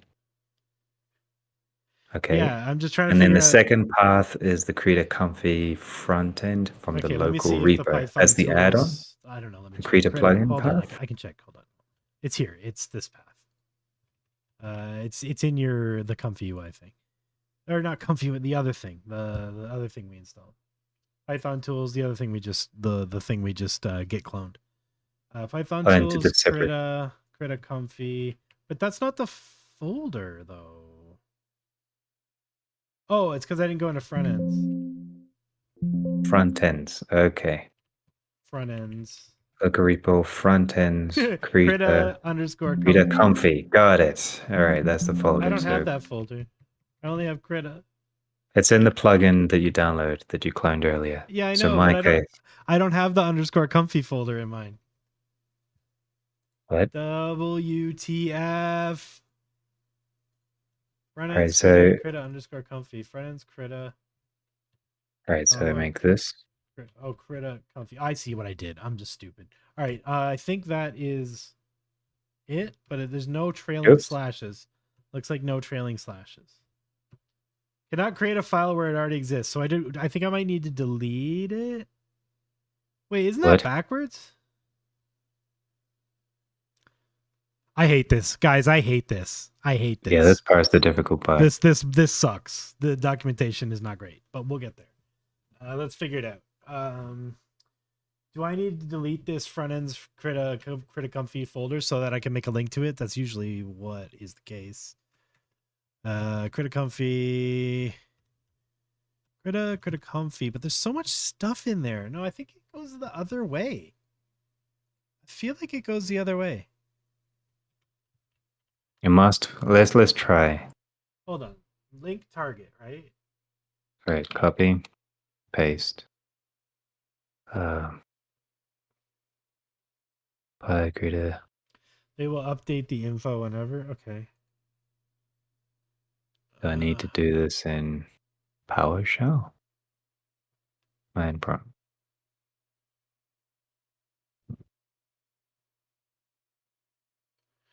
Soltis knew it would happen. Make link /d your PyKrita directory Krita Comfy. Your local repo directory front ends Krita Comfy. I think Discord.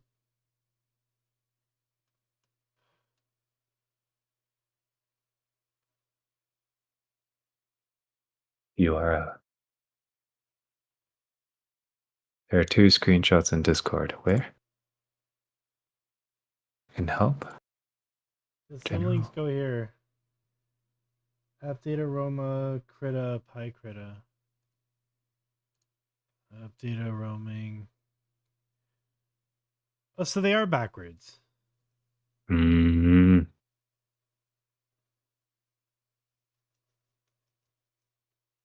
That's really confusing. That's really confusing.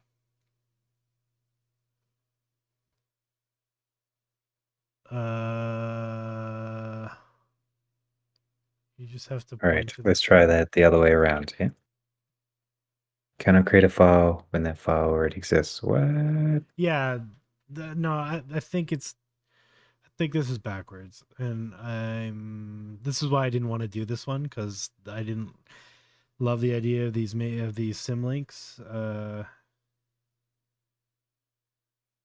Let's think about it a little bit more. What was if we just extract or clone to the plugin folder? Would that No, the idea is it needs to be able to dump run the images in into that Comfy? folder. Yeah, like that's why you have to make the symlink. All right. But I'm pretty sure that's backwards. I'm pretty sure it's just these are just backwards. I mean, I guess it won't really break. I can just start over if it's really broken. Let's try it the other way around.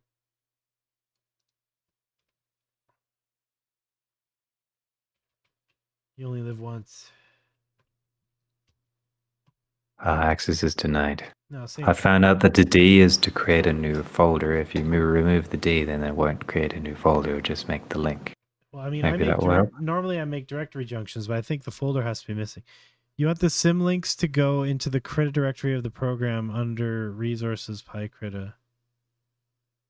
Uh-huh. So that means I'll run terminal. And more run as administrator. This sucks.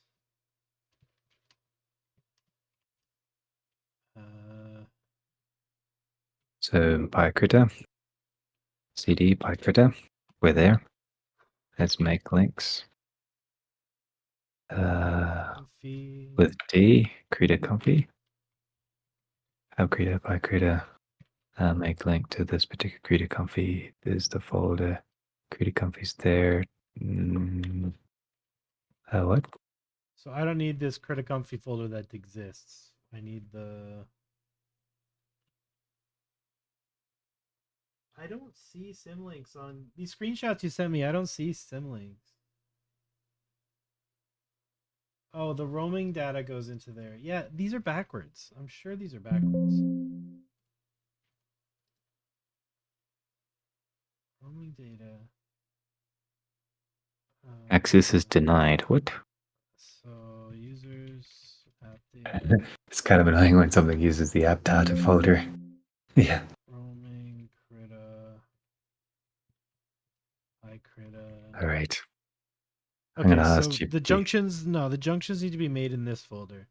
The problem is the commands aren't right. Make link, I'm gonna make a junction because I'm a rebel. And I'm just gonna try something.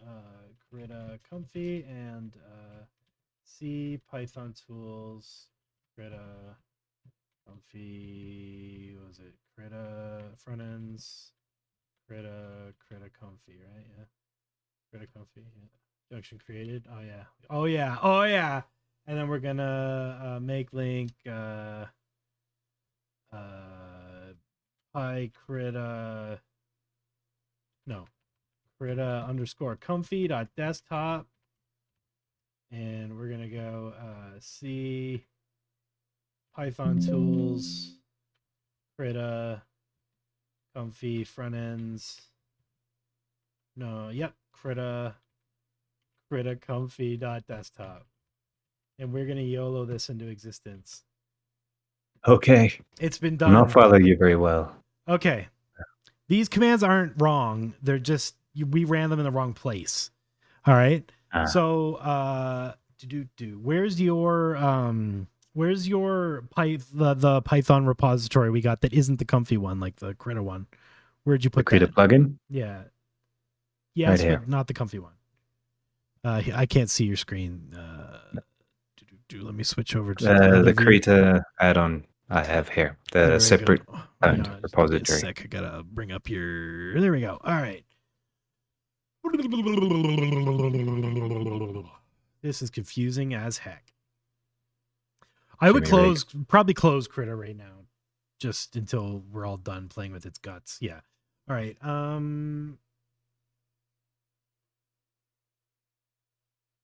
right. Go to your terminal. Yes. Yeah. That. App data, roaming, Krita, PyKrita. Are you in the PyKrita folder? You are. So type dir in there, or you got nothing going on in there? Beautiful. There's nothing there. mklink, mklink, space -j dash J. No, sorry, not dash. / capital J. My bad. / capital J. Directory junction. Space Krita _comfy. Would be this path, no? Just type Krita _comfy. _comfy. You got it. And now space. And where's your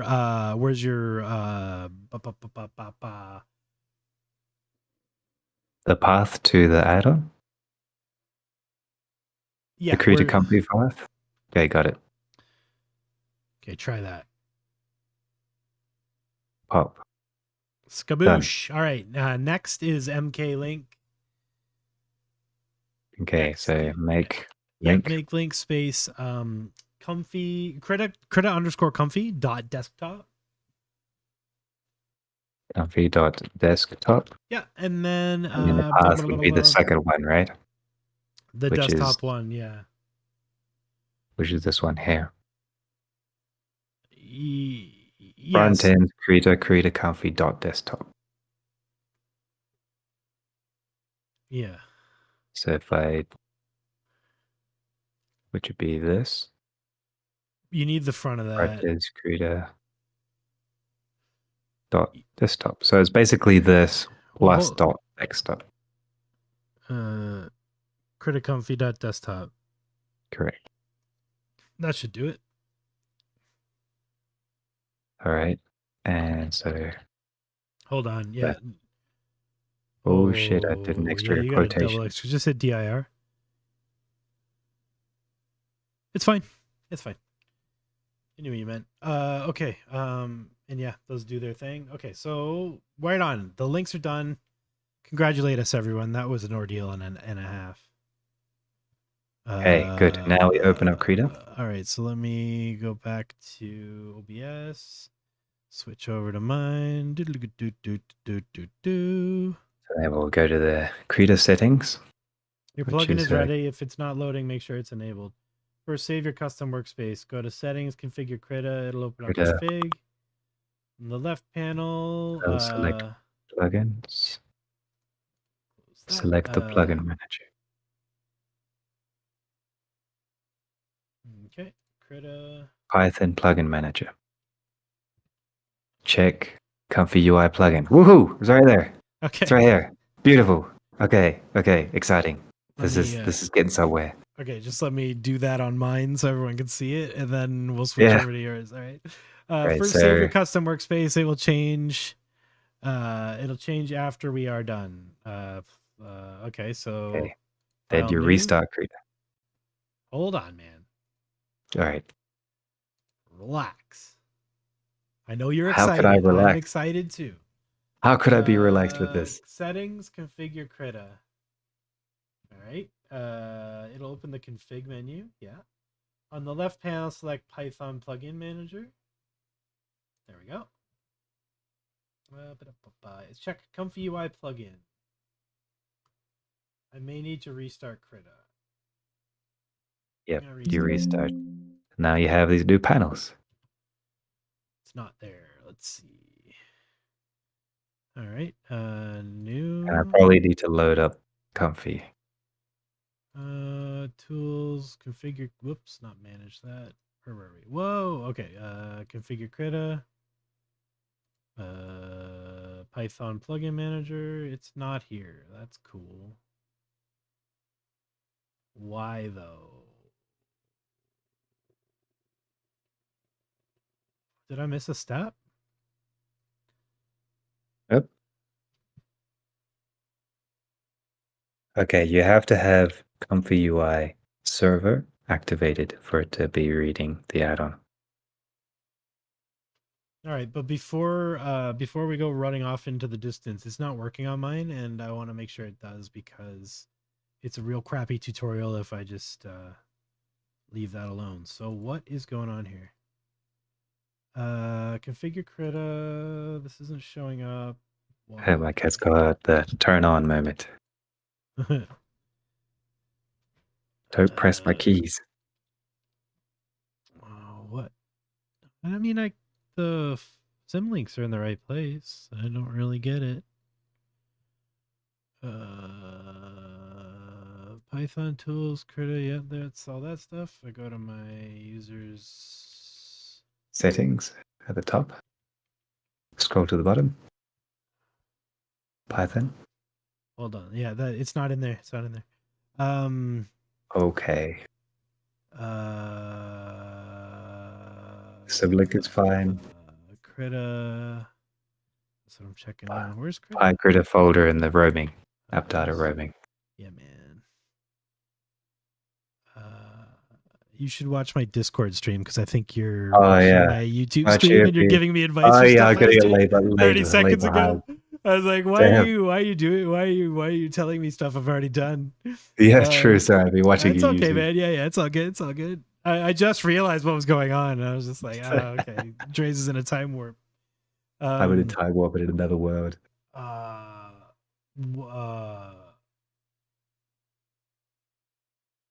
Do we remember? Oh, PyCredit. Yeah, they're right there. Sorry. Roaming, Krita, PyCredit. Yeah, they're right there. I don't get it. Yes, workflow and mine, just to answer your question, I do have Comfy installed and it's currently running now. Me too. What the F? Settings, show Dockers. What's a Docker? Workspace. Configure Krita. Python manager. Yeah, see, it's not here.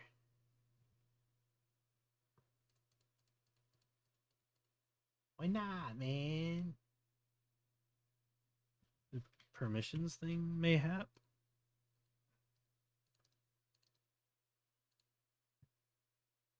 Read only? Is it because we're sharing? I don't get it, man. This is crazy. This install process is horrible. Yeah, it's the Symlink stuff. Yours worked though? Like what the actual I don't know if it's like working, but like is your thing it's in your Python plugin manager though? Yep. Okay, what the?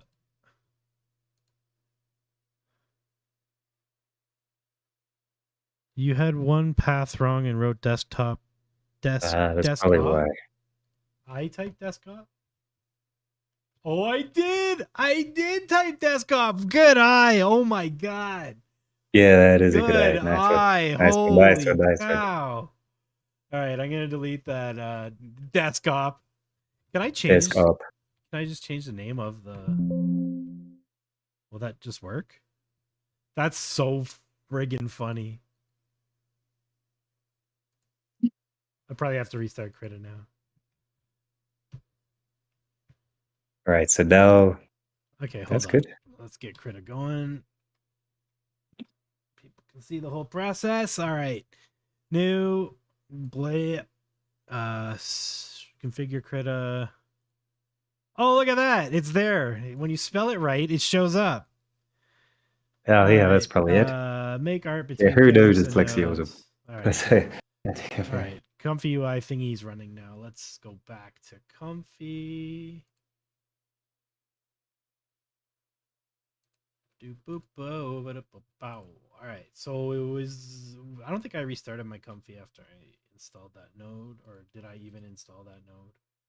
Yeah, I did. I cloned it. All right. Did I? I honestly don't remember. Krita? Oh, it's not in the thing? That's crazy. Comfy. I feel like I did. Windows Yeah, Portable. my cat's being a bit funny right now. ComfyUI, custom nodes. Comfy. What's the thing I just downloaded? Krita. Is it here? Yeah, okay. I'm just going to restart All Comfy. right. Are you going to draw with me, cat?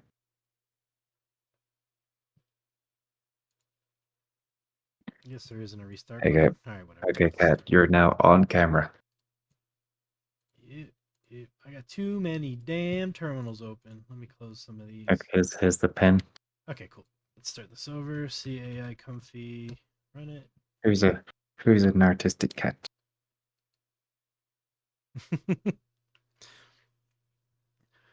We'll just shamelessly use your cat for views. Sure, why not? I'll make it big so everyone can see the cat. Whoop. This will be the most watched part of the video, I'm sure. The little cat. Let you guys know if you can see him okay. Yeah, he's on the camera fine. What are all these little badges now? What is happening? Badges, nickname. So that's all right. Whatever.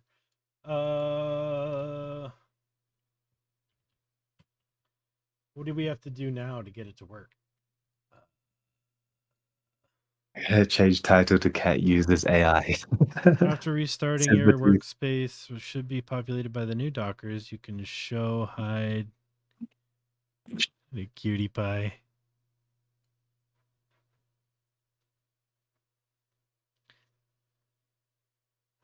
Show, hide on the Dockers.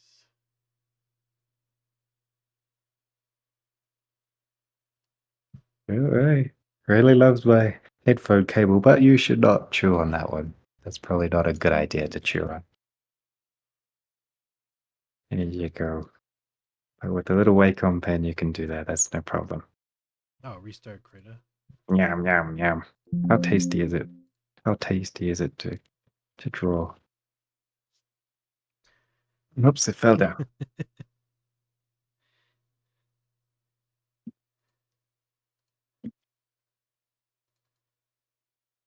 Hey, look at the camera. Look at the camera. There you go. Wee. All kinds of fun stuff here now. Yeah, the pen has more grip with chew marks. Says squirrel. It's true. That is true. The other day, he was playing with Purs's mouse when he was streaming. I was like, oh, swiping at the screen. It's like, oh, look at that. You're a great cat person, Purs. Just loves everything you do. What you looking at? What you looking at? Yeah. Okay. His name is Tommy.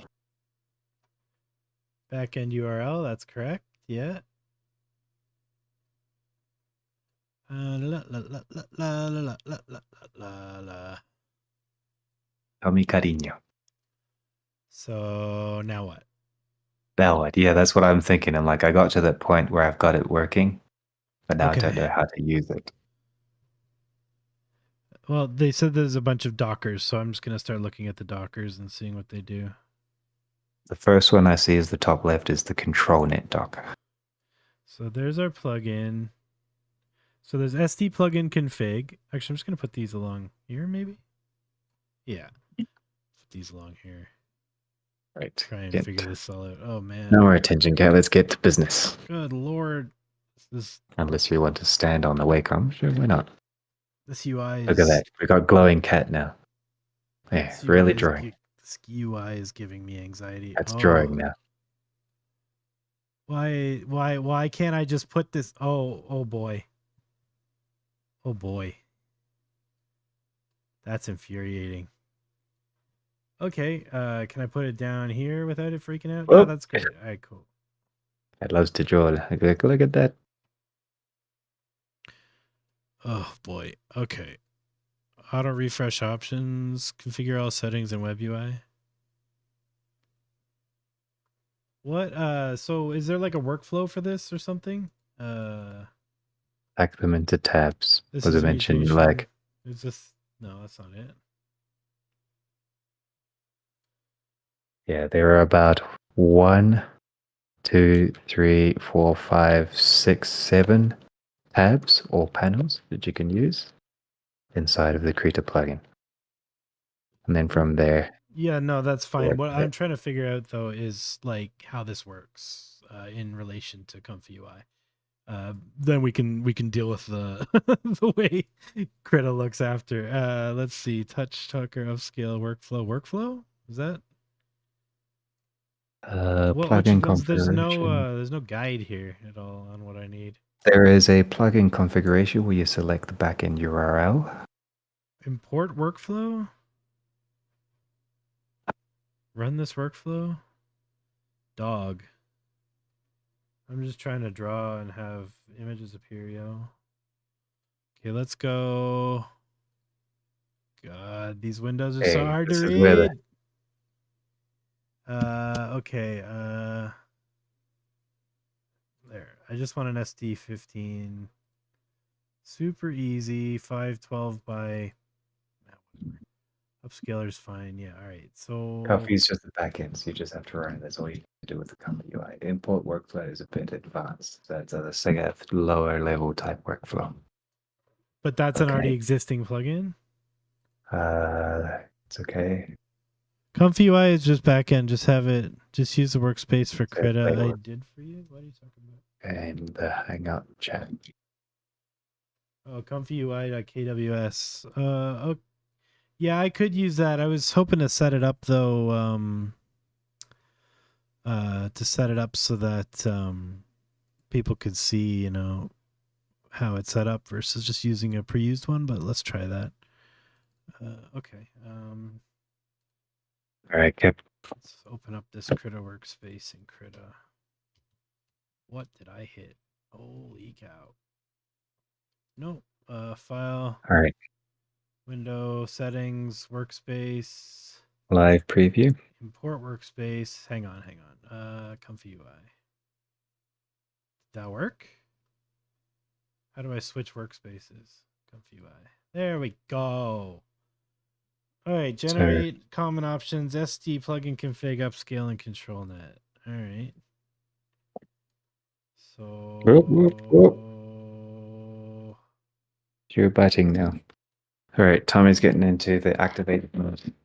uh I'm gonna have to let him out. Just give me 1 second. sure. I'll work on this in the meantime. Just start generating. What's Comfy doing? Okay, things are happening.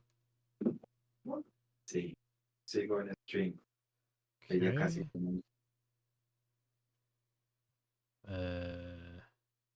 Okay. Where's the image? Oh, Away estaba. it is the image. And I am back. No prompt. All right, so let's go NSFW nude and abstract watercolor painting, spray paint on concrete, whatever, YOLO. Start generating. So will it just keep generating, or is that a thing I have to do?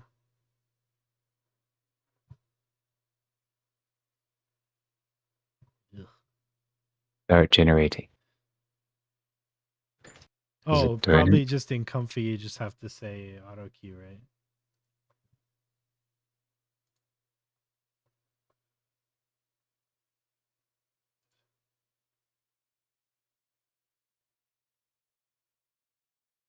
No. Oh wait, how do you draw on it? You press B for brush. No, I'm on that. It won't let me draw on it. This is interesting. I have no idea how this works, and it's really confusing. Oh, it's because it's still just it's because it's going and going and going. That's why. It's my bad. Because I hit auto cue. Wait, no. Look at that. It's only let me draw where it is.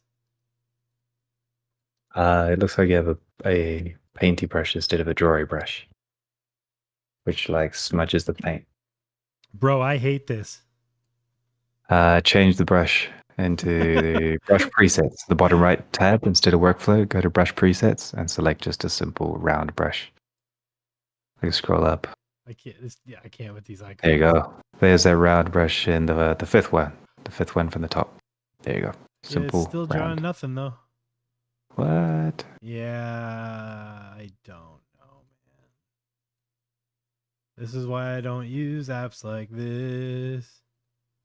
Cause I don't know what the hell I'm doing. But how did you make sure that the thing was actually rendering? I don't know. It didn't work anyway. This is Network so confusing. error, bad request. Well, Why is yours? do I? Oh, mine's screaming about stuff. With the system cannot find the path specified. Styles got prompt. What is happening? I don't have like nodes that it's missing, I guess.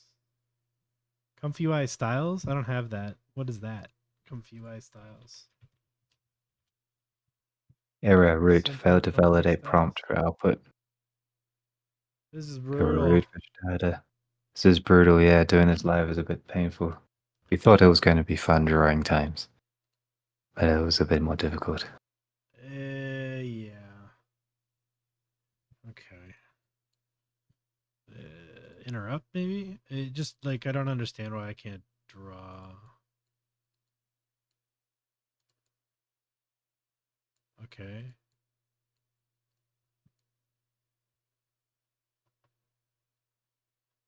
Unnamed group. Okay, run that. Run that.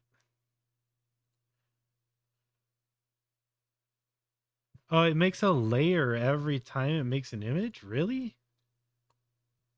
You've got a feeling there's going to be a two-part stream that might look like that. I don't know if KJNodes that's looks simple. great. I wonder if there's a way to change the way that works, because that's like Ink 8 Sumi load prompt from layer, enable custom workflow in paint. Yeah, this is too dense for me. Yeah, follow someone else's tutorial on this. This was fun to play with, but I'm not going to. It's still happening today. Yeah, I'll just go back to playing with other stuff. This looks like a whole thing. I really don't love how it's doing every layer. Like I get why I think and how it could be cool, but Requires too much overhead. yeah. Oh well. It was fun to learn how to use this in the first half an hour, 40 minutes of using the drawing system inside of ComfyUI. It was fun. Yeah, there's a whole guide here we could follow, but it's like following a live tutorial live, burning people's time, I guess. This should be set the positive prompt, negative prompt, yeah, custom workflow, blah, blah, blah, generate. So this says it's not set up completely yet. I tend to agree.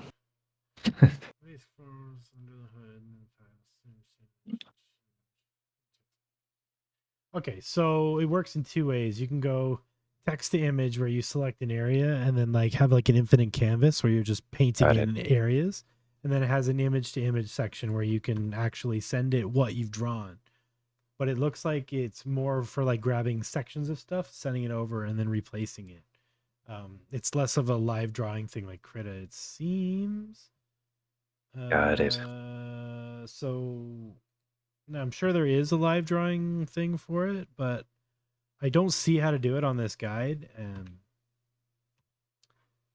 Gotta be difficult. Simple upscale, CXL refiner, LoRA in paint. Just looking for like a live painter.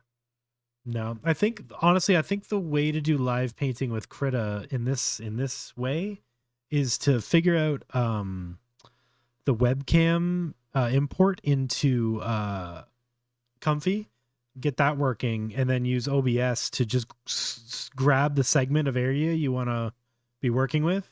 Like use that as the source. Then you don't have to deal with like VI you can doodle just draw. webcam. You can just draw, yeah. Although that'll catch your it'll catch your mouse pointer all the time too. So yeah, I don't know what the answer That's is. okay. You usually don't see it when you're drawing. Oh, with a pen, yeah, I guess. Huh. Okay, there is a webcam noodle, which is a custom node that you can install to ComfyUI. I'm going to see how it works. The experts are stumped, y'all. Express this stuff. That's why I said, yeah, watch a tutorial. I'm sure someone has explained this entire workflow, and we should have just watched. We should have just watched. Should have just watched a tutorial on it first, but we didn't. We just thought we'd tackle it, and this is what happens sometimes. No worries. The Canvas thing does work. It's pretty cool. We can slide back over to Draise's and play with that again. See if we can get better results from the Canvas tool. Let me slide over to Draise's screen and make his desktop the desktop. That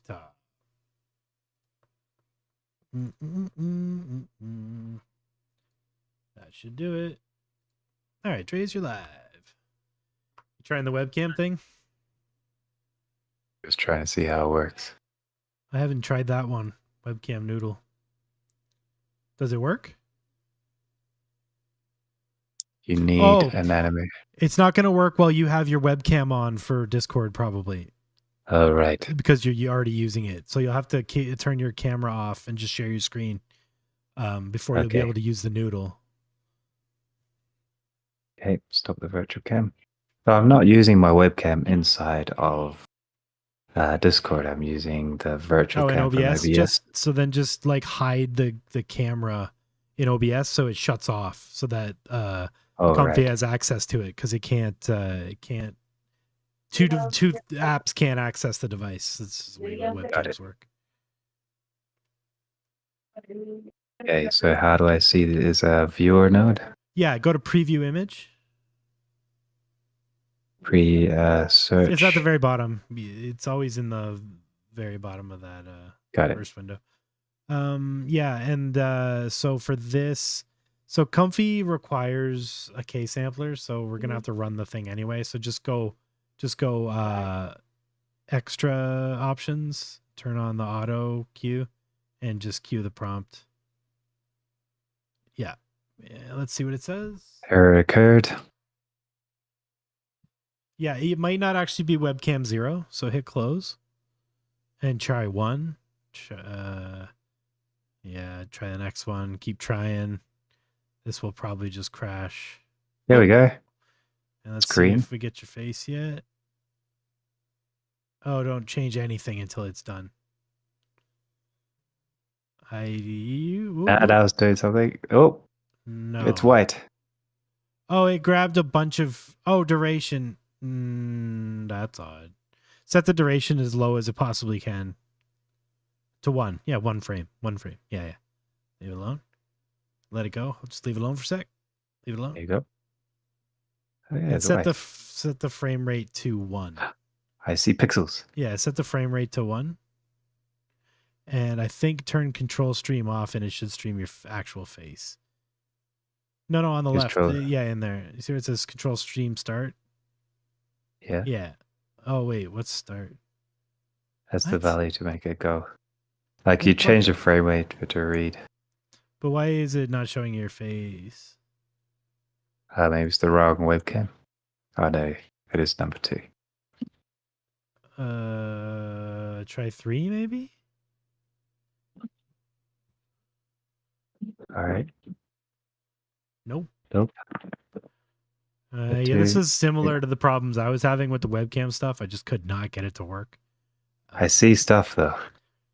Yeah, things are happening.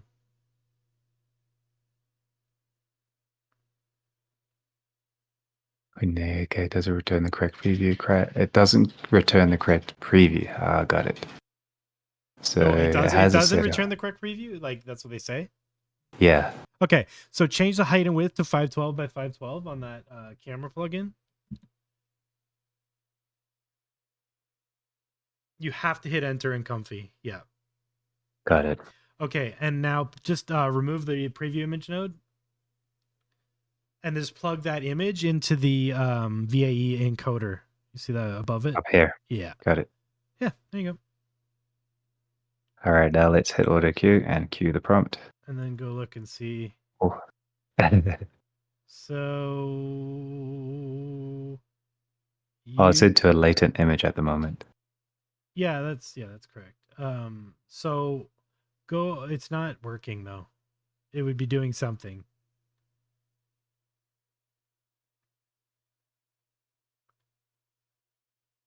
It's like it's not. It's seeing what we saw in the preview, I think.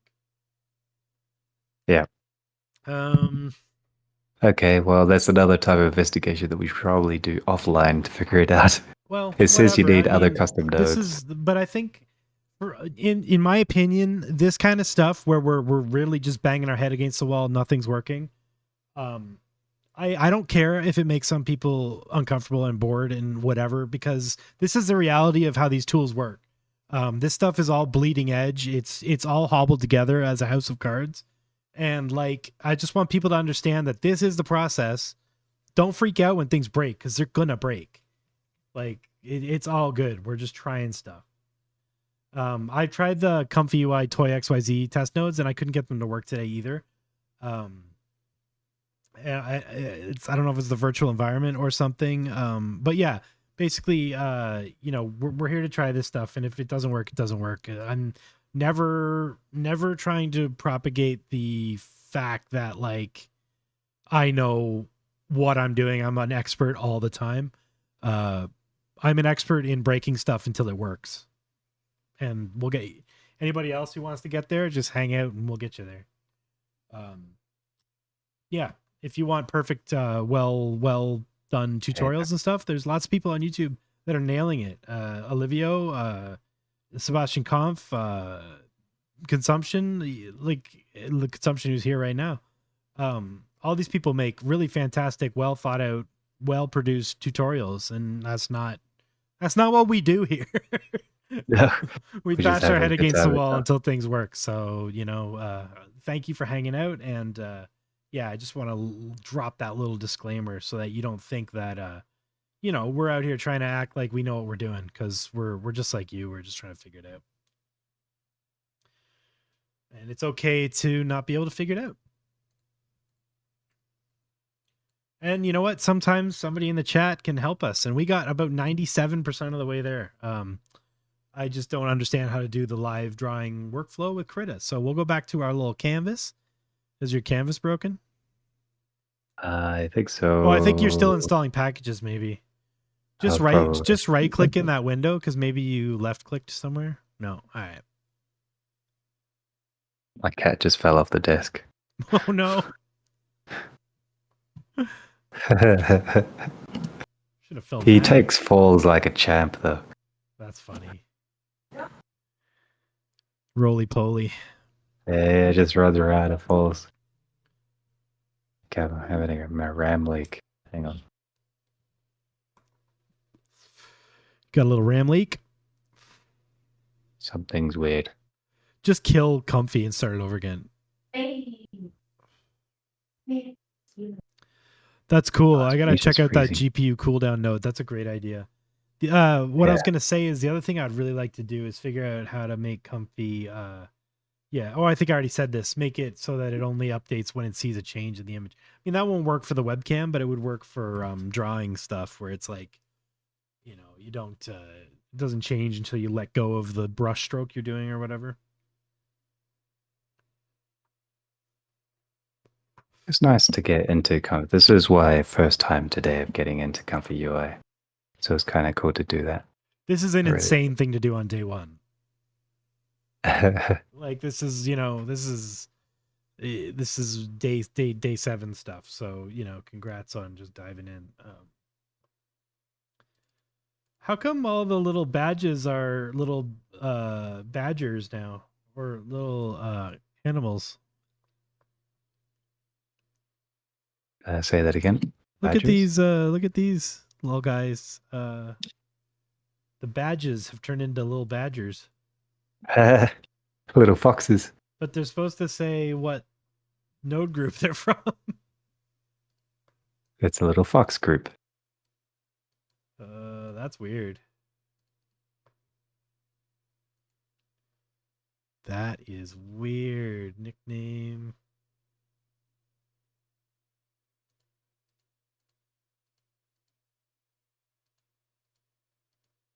Oh, maybe they broke the... It's possible that's a lull broken. Bummer.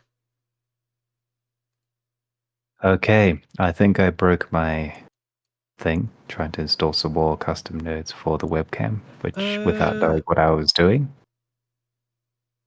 Oh no, I'm getting this too. What is this styles crap?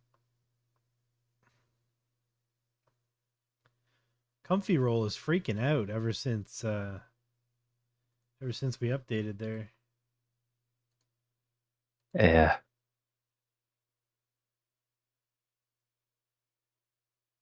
Might have to get rid of comfy roll. The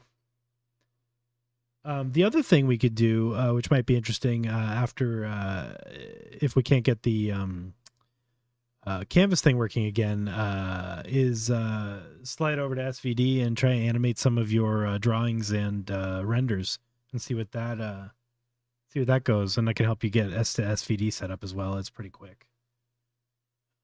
S to S. Oh, Stable Video Diffusion. That's the new.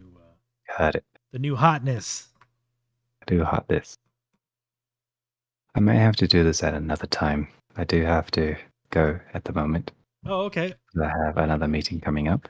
Right on. Well, thanks for hanging out. These past 2 hours was very pleasant. It was cool to share my work, share the cat, learn a little bit about how to use ComfyUI today with the drawing canvas, with a very rudimentary system for driving composition, but it was useful.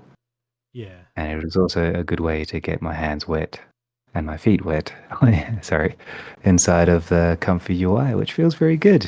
I'm very used to nodal workflows, so I find it a lot more intuitive than using a system like Automatic 111 or others with a stack-based workflow.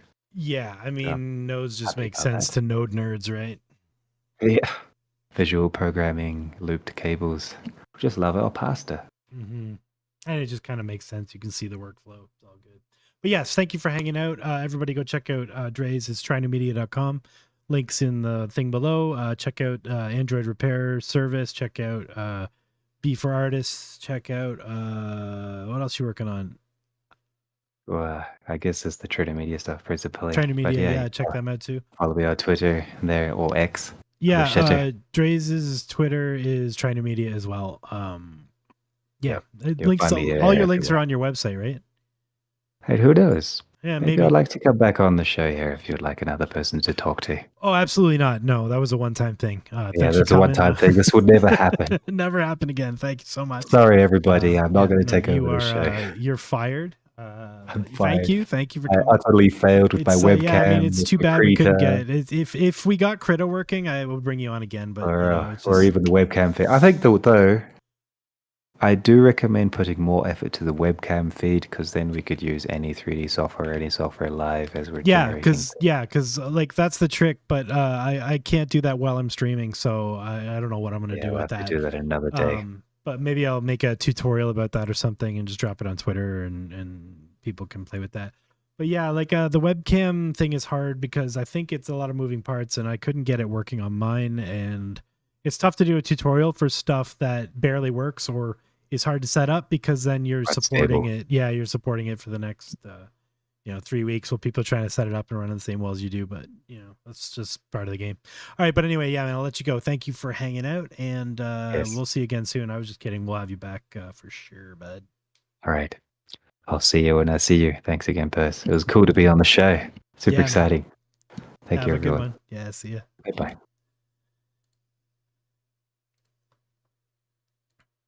All right, that was Draise, everyone.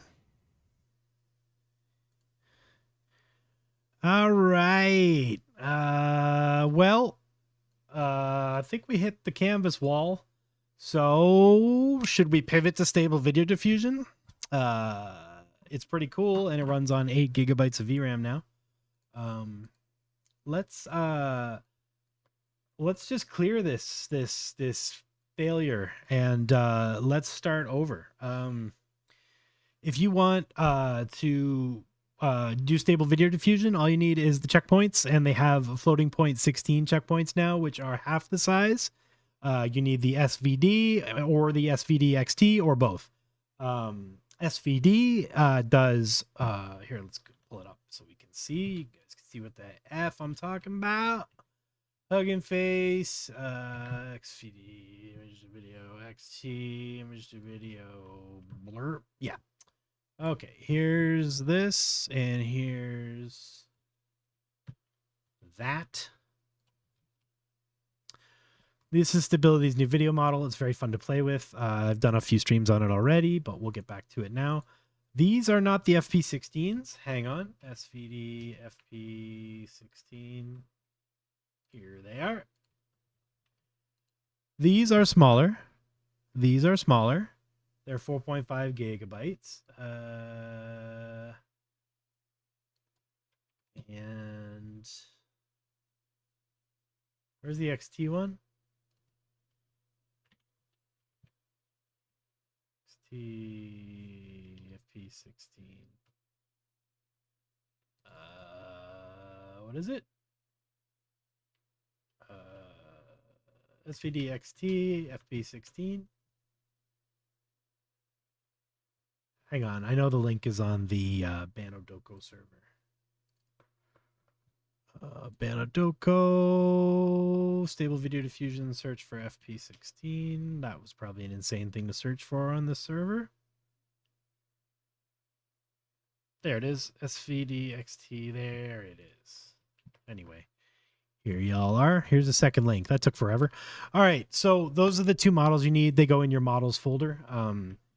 Mine's AI models, and then it's symlinked into where Comfy and Automatic do their models. But yeah, I just put them in an SVD folder, and I just have those two files just sitting there, all funky dunky. That's all you need to do SVD. Everything else is built into Comfy. So just update Comfy, pop those two files into that folder, and we can get started. Let's slide on over to Comfy. I'm going to close every other tab because, yeah. All right, double click in the center, type SVD, and we're looking for the SVD image to video conditioning. Boop. This node does node things. This is the node that does all the things. These are the things we need to do the things. Width and height are pretty self-explanatory. Video frames is how many frames you generate. SVD does 14. SVD XT does 25. Motion bucket ID, think of that as almost like a motion slider. 0 is very little to no motion, and 580 or whatever the top is like all the motion. There's a lot more to it than that, but that's just an easy way to think about it. If you check on Google, there's been some recent discoveries about how those numbers actually affect different things. Low numbers, I think it's low numbers tend to affect the subjects more, and higher numbers tend to affect the background more. So even the low numbers are not necessarily like no movement. They're just maybe the subject is moving and the background staying the same. So there's like a slider on sort of all that stuff, and there's like people that do grids and stuff like that. And actually I might show you guys how to do a grid workflow, because that's super helpful with stuff like this, so you can learn how to check your settings and see what you're actually doing. Because like, say I want to see what happens at motion bucket 5, 10, 15, and 20. Instead of running 4, I can actually set it all up and then make a grid of them and see them in real time, or not real time, but when it's all done, you can see them all together. And then you can see, you know, like what, you know, which ones are ugly. FPS is the target FPS of the motion, not necessarily the animation, but like you kind of use that to control the speed of the motion in the model. But again, these numbers are arbitrary because if it's a person, it's different than if it's trees, or if it's, you know, a person and trees, you're not really sure which one's going to take over. It's just a lot of playing around and trying stuff and not freaking out if it doesn't look good, because it's probably just one more setting you need to change. Augmentation level, as far as I understand, is related to noise conditioning in the stuff to make things more wiggly and crazy in the motion model. I think like 0.02, 0.04 is sort of where you just chill, where you just sort of chill. So yeah, that's the heart of this whole process. It goes into a K sampler. The K sampler, the CFG scale for this is actually really quite low. It's like 2. And I've been seeing people getting really good results with like 14 steps. So let's start there. Let's connect all the things to the right things. Okay. So we got our positive into our positive, our negative into our negative, our latent into our latent image. Yay. As always, what do we pull out of a K sampler? VAE decoder. We need to decode that latent image into RGB. We're going to pull a VAE from our model, but we're going to load this way, then we're going to go this way. Image, we're going to use the VHS nodes video combine. If you want to install VHS nodes, it's in Manager, install custom nodes, video, and it's Video Helper Suite. Just install that, restart Comfy, you're off to the races. All right. Highly recommend Video Helper Suite. It's amazing. I love it. So we're going to generate a 6 frame per second image or video. And then we're also going to, and if you don't have this, let's do this. You need the frame interpolation, ComfyUI frame interpolation. So just type that in there and install that. Restart Comfy. And we're going to want to add a Fortuna node. This is a type of interpolation that's going to make our 6 frame per second animation smooth as butter. And all we need is another video combine out of there. Pop it there and make it 24 frames per second. It's a good idea to change the file names on here. FPS, SVD, film 2x. I would call it film, but it's not film. This one's Fortuna. Film just makes me think interpolation, so I use it. Film is SVD. So that's the file name that it's going to use, you know, before the number and stuff. You can save image if you want. You don't have to. That'll just save a PNG with the workflow embedded in the same folder. You can save space by turning that off because you're already making the animation. You don't really need the PNG as well. And the workflows are actually embedded in the MP4s as well, which is really cool. I didn't know that. Very cool. All right, boom, boom, boom, boom. So hopefully this makes sense. This is our output. It's our output. This is our diffusion here.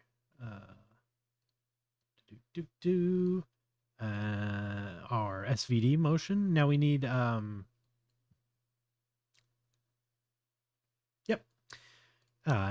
we need these 3 things, and we can get 2 of them from this new node called come on, brain. It's a loader of some kind. It is I'm hoping it'll come to me. Image only checkpoint loader. And that SVD FP16 safe tensors file, that's what we're selecting here as our model. So this is our checkpoint loader replacement, the one for SVD. So it's called image. Oh my God, that's so big. Image only checkpoint loader. Image only checkpoint loader. So that's, you need that to load up the SVD checkpoint. Image only checkpoint loader. All right. You can imagine where these go: model to model, clip vision to clip vision, VAE to VAE. And we also need to send our VAE from here to the VAE decoder so that we're using the same VAE on the front and the back. Mm-hmm. Mm-hmm. All right. Our init image, what do we use? We just use a load image. We're in luck.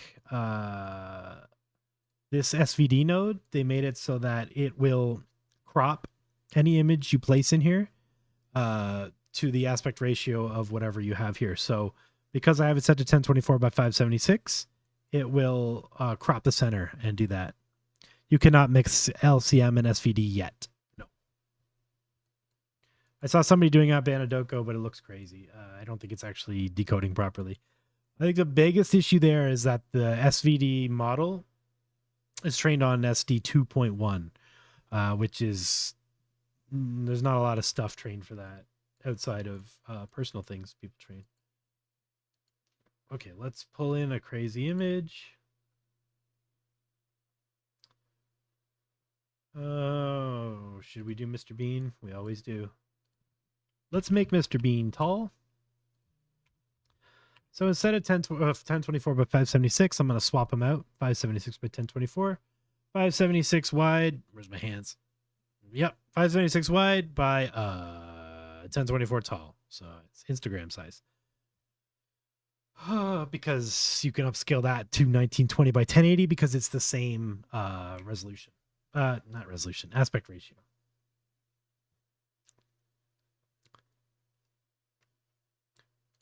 Okay. Augmentation leveling. I'll set that to 0.03. So I'm feeling spicy. And I'll keep the motion bucket at around 80. Let's just group these up so our brains don't explode. And group. Okay, so hopefully this makes sense to everybody. If you have context questions, please feel free to shout in the chat.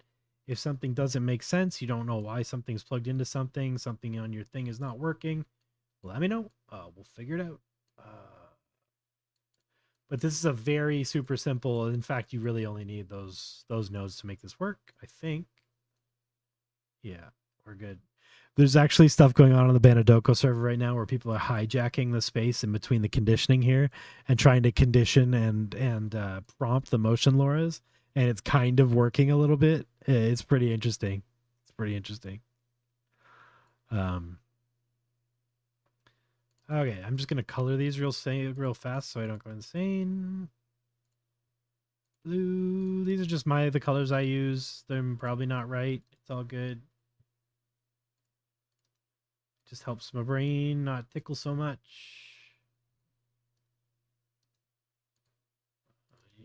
Oh, I can't right click on these nodes right now. All right, that's cool. That's cool. Audio file. The hell? Oh, that's cool. They added the ability to just chunk an audio file in there. That's really handy. All right, cool. 5, 6, 7, 7, blah, blah, blah, blah, blah, blah. All right, cool. Moment of truth. Did I do it right? Loading the model into memory.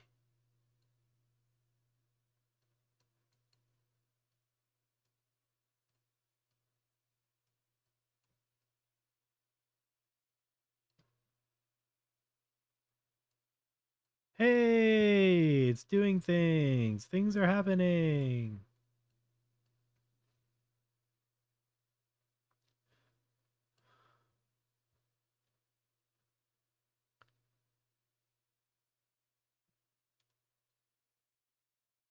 Things are happening.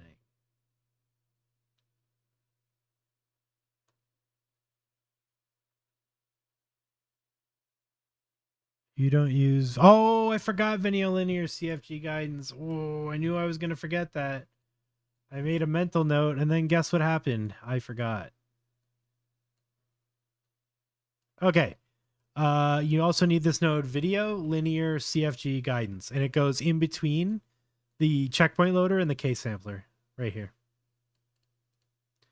Minimum CFG 122.53 ish. You can play more if you want. All right, we got a pan and in paint with Mr. Bean. That's pretty cool. But let's see what we get with the actual CFG guidance in place.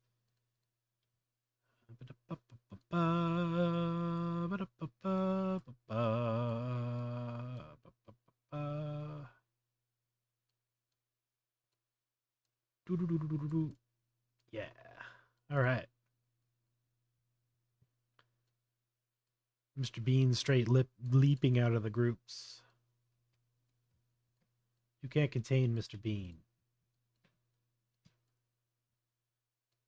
Try as you might.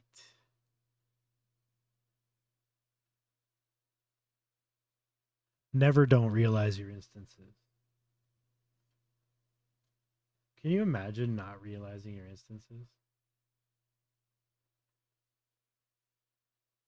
Can you even imagine?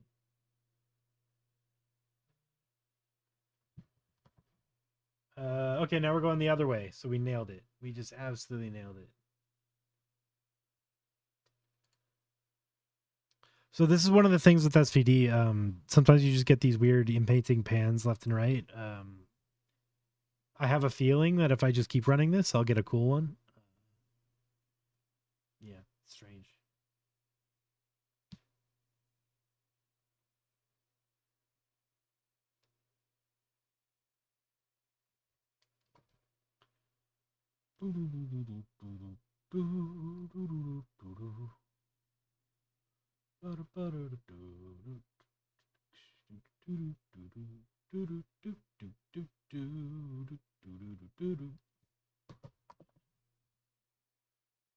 Huh. Oh, we're getting lots of left and right motion on Mr. Bean. Not my favorite. All right, let's go to Pexels and grab a photo of a beautiful, I don't know. What do you guys want to see? What do you want to see? Let's do, ooh, what about like a train? I don't think I've done a train yet. Yeah, let's see what this does. I bet you the smoke's going to go all smoky. And this is wide, so we're going to go 1024 by 576. Skadoosh. All right.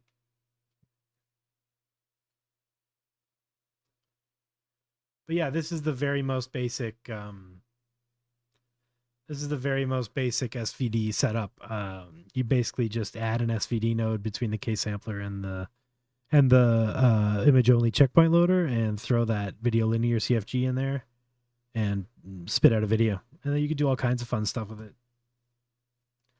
But going back to what I was talking about making a grid of images, let's do that.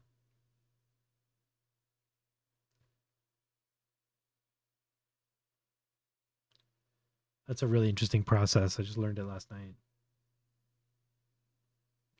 Oh, that's cool.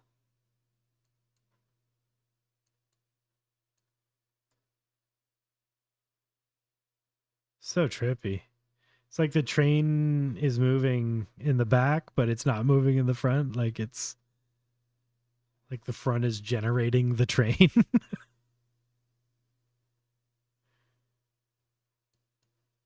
The front of the train is pooping out a train.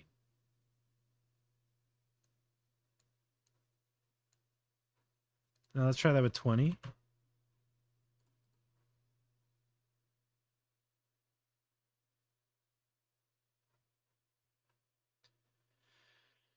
I knew I was going to forget video linear CFG guidance. That's the worst.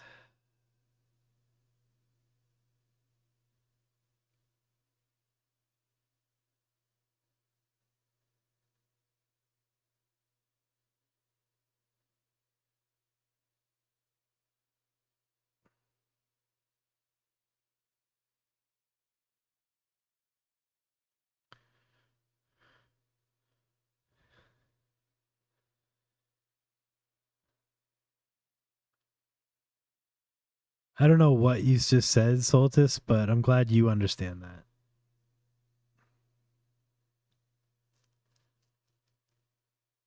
There we go. Now we just get some of the steam moving and it's like waiting in the station. That's really cool. Yeah, it looks like we're about to leave Hogwarts. That's really cool. Toot toot.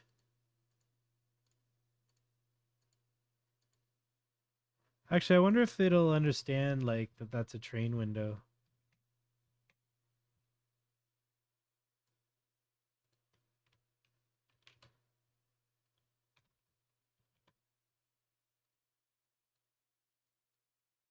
That's sick. I'm going to check it out. That's a great idea. That's even great for just doing long generations overnight. Just let your computer chill out after a couple. So one thing I always hate about doing long batches is that I'd love to like give it a little bit of downtime in between the runs, but that's great. I love it.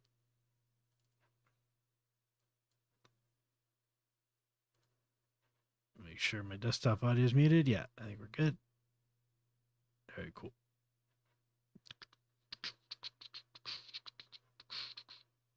Oh, whoa.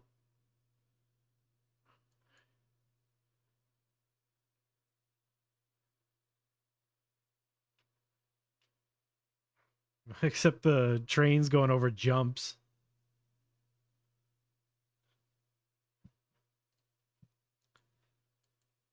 Okay, well, do you guys want to go crazy with this? I can show you how to make a grid of images that's responsive. We can go deep with the the comparison stuff. It's actually kind of interesting. Let's do it. Screw it. Okay, you need KJNodes, image combine, images grid. What else? There we go. I think that one's going to be cool. Yeah. That's so cool. Okay, you're going to need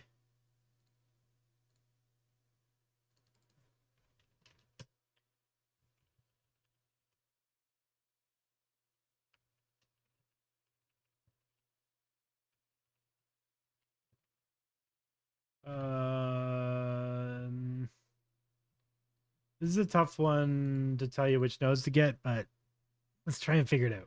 Okay. You will need KJNodes for sure. KJNodes. You'll need this one for sure. I think you need images grid.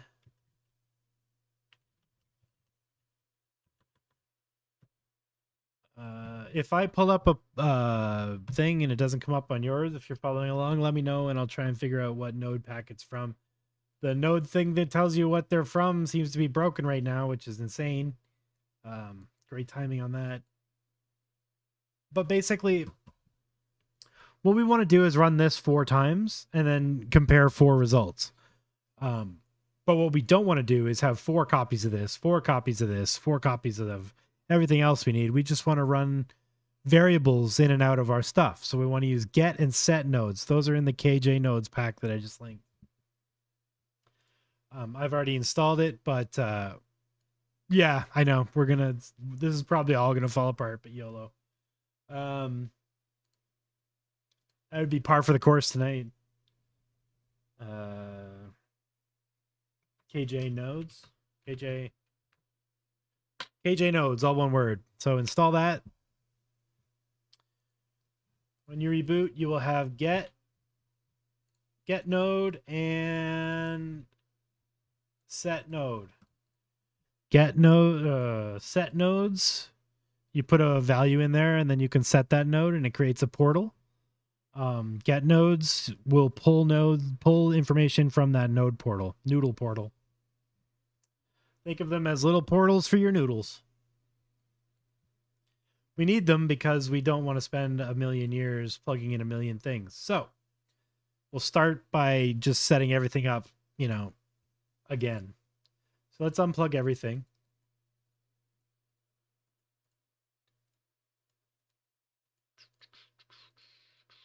Wish there was an unplug everything button in Comfy. That would be sweet. And we'll just rewire this whole thing because it's easier to go backwards and forwards. All right, cool. So we need to set anything we're going to use more than once. We're going to use a lot of this stuff more than once. Model goes into set nodes. The set nodes actually change color to whatever cable you plugged in, which is awesome. Name it something you can get later so you don't go crazy. But that's it. set get. Now I can just grab these get nodes and use them, you know, where I need them. But I'm actually going to plug this in here, right? And I'm going to set it from here. I want the model after the CFG guidance, right?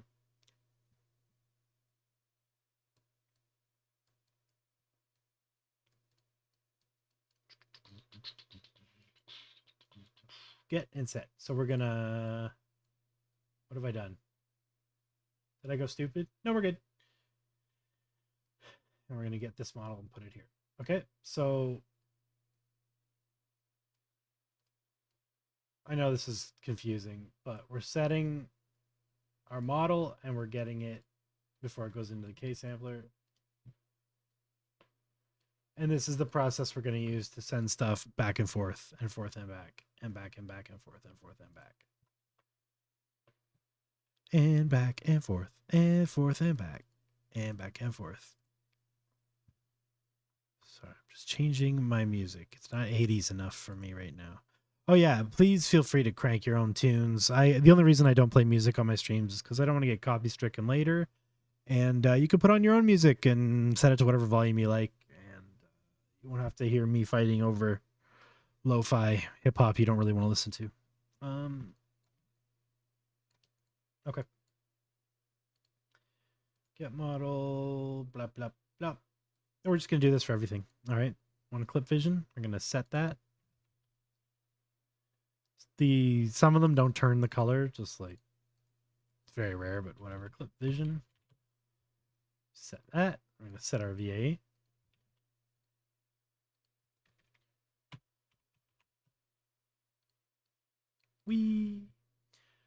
All right.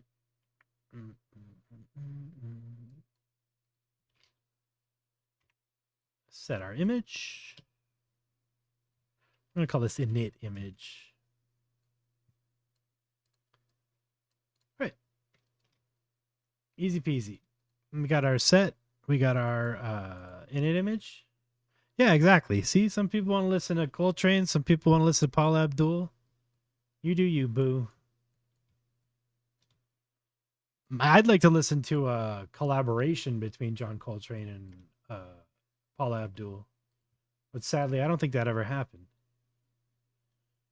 Okay. Y'all getting set. Cool. Let's just move them down here. I know this is ugly, but okay.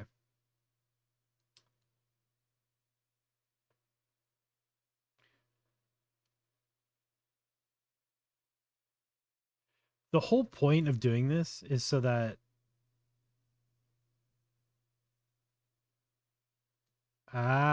you know what? I think it makes more sense to make this part of this and make this part of this. Yeah. This is better. Okay. We're going to figure this out. We're going to figure this out together. Okay. So this can now live with this. Yeah. Basically what I'm trying to do here is make a block that I can copy and paste. That's like really easy to duplicate so that we can do this 4 times without having to wire everything up like over and over and over.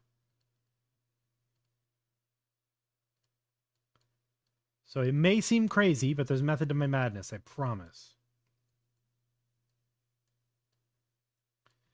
Okay, let's get some of this stuff out of the way. All right, we got that. We got all this. We got this, and we got that. All right. This stuff's all setting stuff into setting setters, and this stuff's getting stuff into getting getters.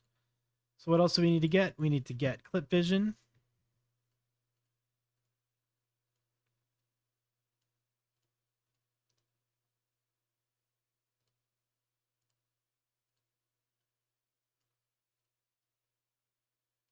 Init image.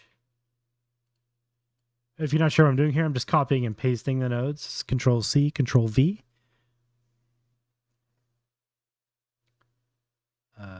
What did I just say? Init image.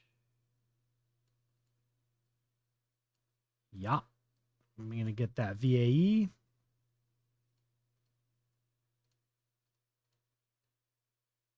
All right. That's exciting. All right, cool. Pop them up. And these can go into these because they actually matter. Run to run. Yep.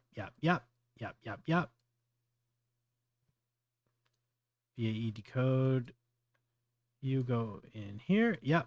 And the VAE comes from here. Yeah. The image goes into here and here. So now we can copy and paste this 4 times and run different settings. So we're going to do that, but we're also going to branch out some text stuff so that we can see in the final video what the settings are at a glance later when we look at the videos, so that we don't have to remember what our settings were, which is kind of important. But yeah, so hopefully what I just did there made sense. Let me rearrange this stuff a little bit. It'll make more sense, I think, if I just do this.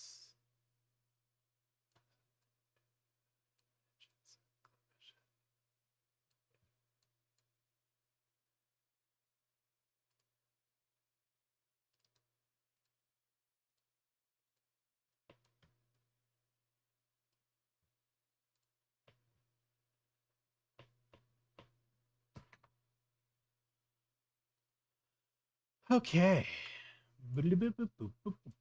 Yeah, so we're setting all of our stuff here. We're getting it here. Let me move this over here. Let me move these. I'm just going to line this stuff up a bit better. I don't care if it's a little wider than it needs to be, because visually this stuff gets confusing. I get it. So this way we can actually kind of see, yeah, what we're doing. If you want to move multiple nodes at once, like I am, you have to hold select. You have to hold shift when you're moving them. So control drag will select multiple nodes. Shift and drag will move multiple nodes. That's something I wish somebody explained to me on day 1.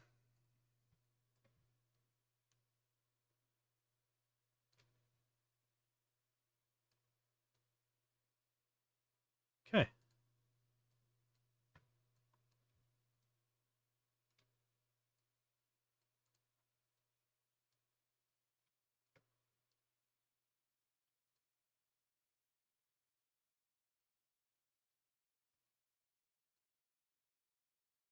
Okay.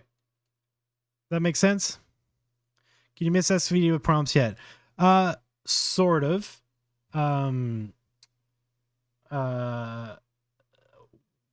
There's people on the Banadoko server right now that are hijacking the area between positive and negative here, the conditioning, to try to condition to prompt the motion stuff in SVD. And I was doing some tests with that workflow last night, and sometimes it was working, sometimes it wasn't, and I don't know if it was working or if I was just getting lucky draws. Consumption wholeheartedly believes it's working, so we'll see. I hope he's right. I'm still of the opinion that a little bit luck of the draw E.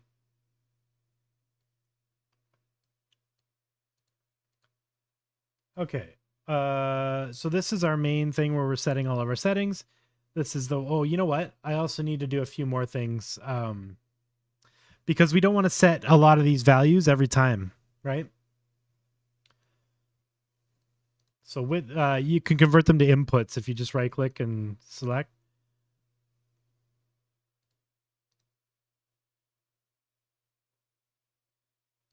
Yeah. Width, height, and video frames. So I want a I forget what it's called now. Int constant. It's a KJNodes, int constant. Okay. Int constant just sets a value. You can use that value to do stuff.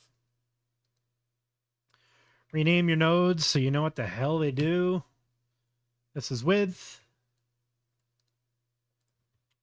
height,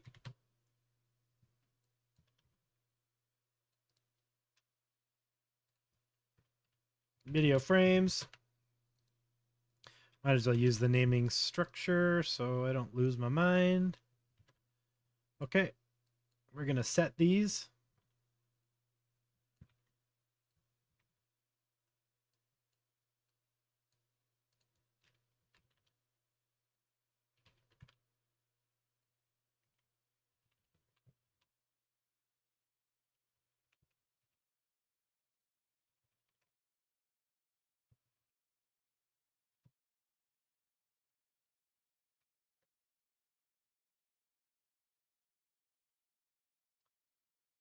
We're also going to do steps. Yeah, just steps.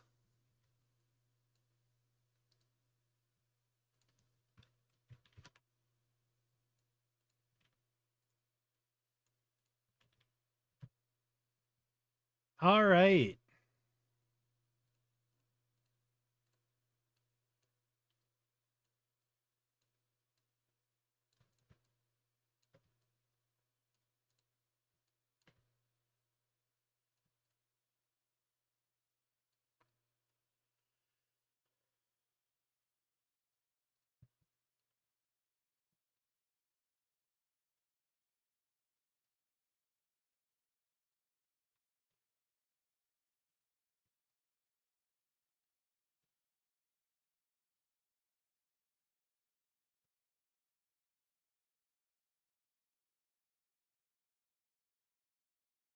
Yay. All right. Let's do it in the middle, I guess. All right, cool.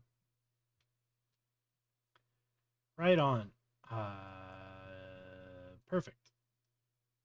So now we need to do get nodes for all these. We need width. We need height. We need video frames, and we need steps. Right? Yeah. Width goes to width. Height goes to height. Video frames goes to video frames. Steps goes to steps. Hey, all right, let's collapse these and put them in their little spots.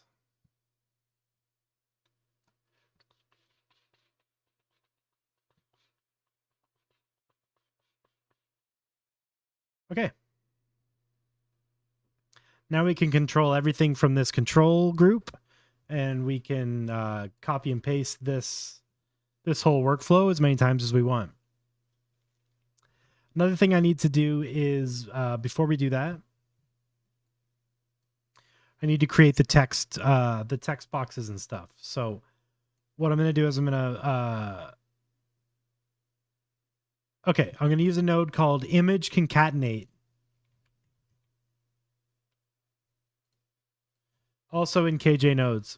What Image Concatenate does, it takes an image and it takes, or two images, and it puts them wherever you tell them to. So image 1 and image 2, direction right, it'll make image 1, then it'll put image 2 on the right. Down, it'll put it below. You know. Up, it'll put it above. You know. How can we use that?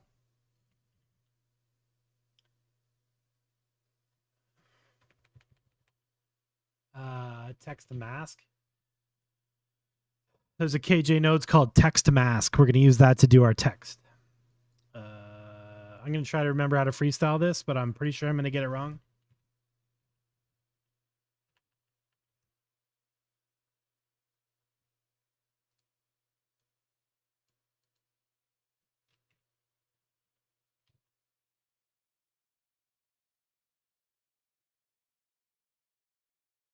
I may have to look at my... I might have to look at my other setup. My brain is farting right now. Let me have a look.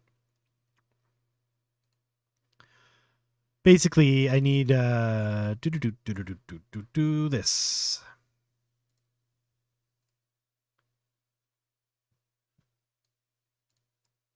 The text concatenate.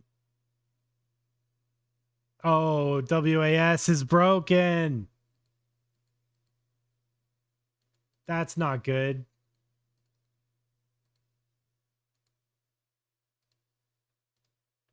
Oh, okay. It's here. All right, whatever. YOLO. Screw it. All right. Let me pull that thing up on the other side. Walk through it. Okay.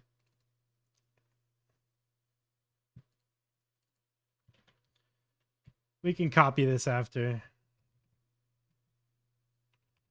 Oh, they're just not they're not searchable.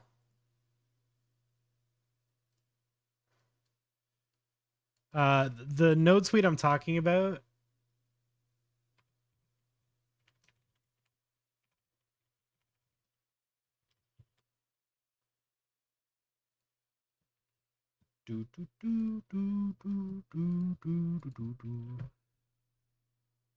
All right, there's the link to WS nodes.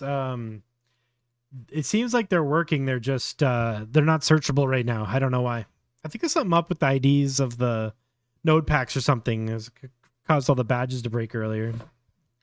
Not sure. Okay. Let's think about this. What do we need to do? All right, we need motion bucket. So I'm going to compare the different motion bucket IDs. I'm going to explain this setup in just a minute.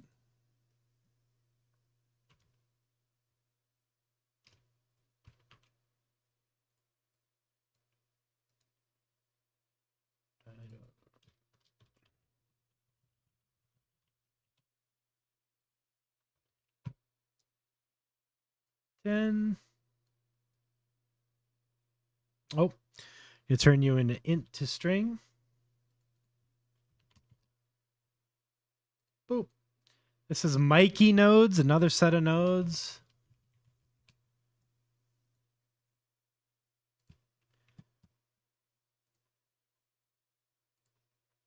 I got too many windows open.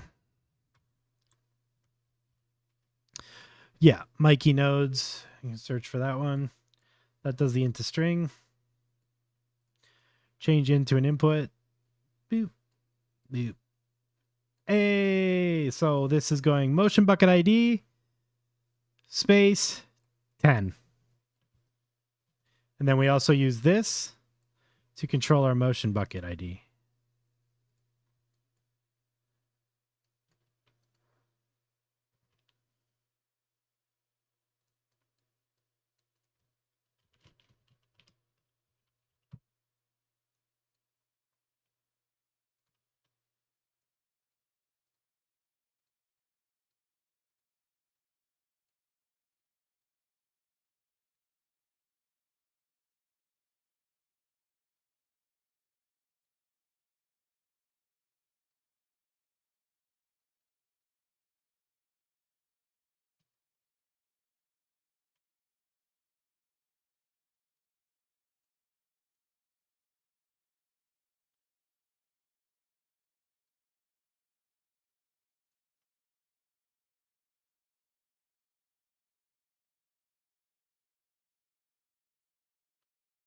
Okay, so that's the first one. And what else do we need? Let's have a look. See. Right? Right? Okay.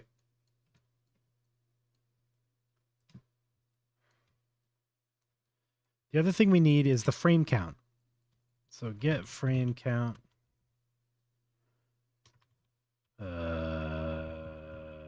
I bet you that's a WAS node too.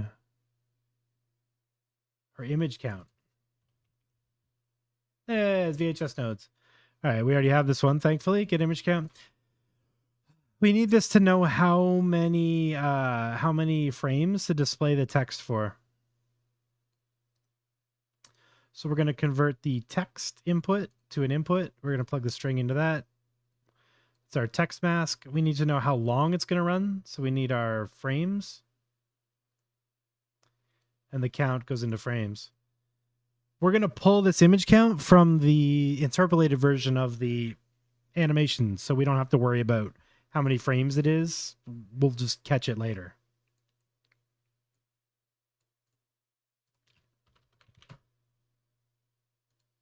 Oh, 32 is fine. I set the... And we also want to pull the width from the width of the text mask from the actual like width get node, get our resolution of our project. And the height we can set to 48 because we just need enough room to put the text in it. I'll show you what I mean when it runs. Pretty sure that's everything.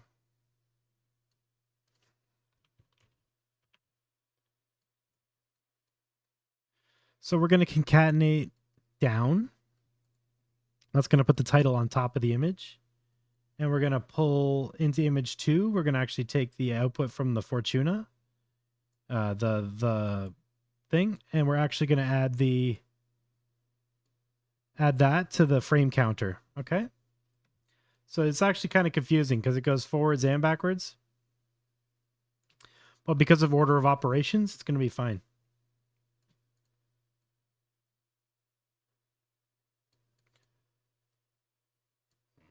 Need you, and you can get small again. Cool. And also we can put you here just so we can see what the difference is. So that there. Concatenate these together. Let's do video combine for a final. We'll call you final grid. Only though we only have one done so far, but that's okay. Final grid. All the base work is done now. Now it's just a copy and paste and connection job.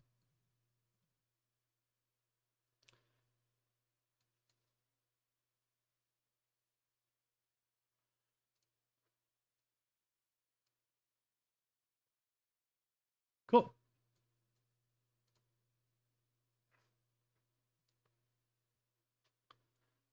So hopefully that makes sense. You'll see what it looks like when we're done, and we can then walk back through the nodes and see how everything affects what we're seeing.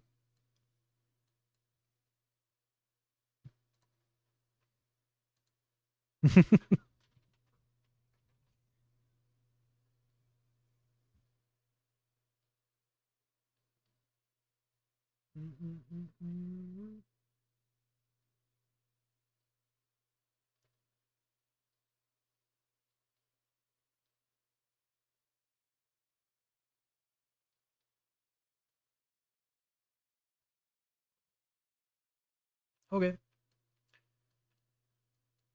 See that? We made a text mask that sits on top of our image.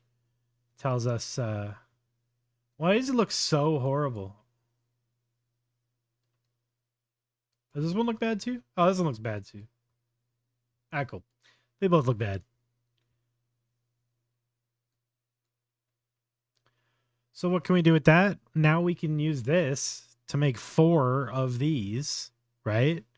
And grid them out. So we can do 10, 20, 30, and 40, or 10, 50, 100, and 200, and see at a glance what these motion buckets do, or whatever else we decide to swap out.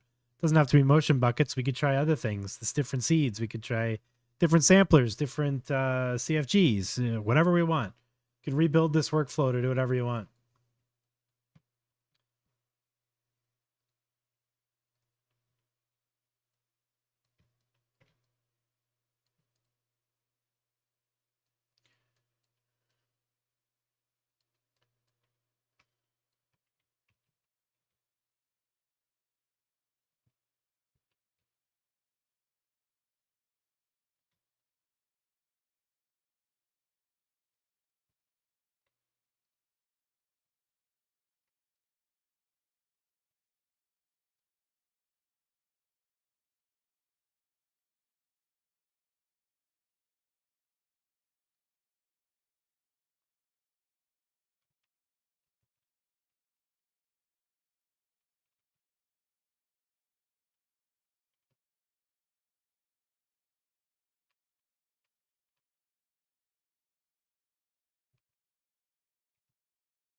Yeah, it is just a custom XY script, basically.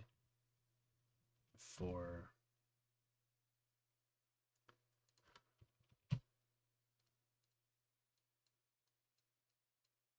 1, 2, 3, 4, 4, 3, 2, 1, 10, 50, 100, 200. Why not?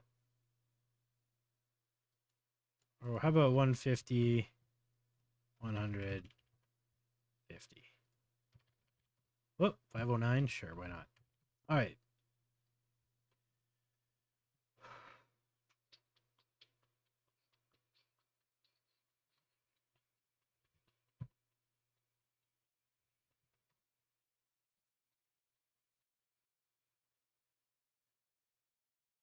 So we got our 4 image masks now, or our text masks. So now we can make our 4 grids, or 4 K samplers. Yeah, these are self-contained. That's fantastic. All right.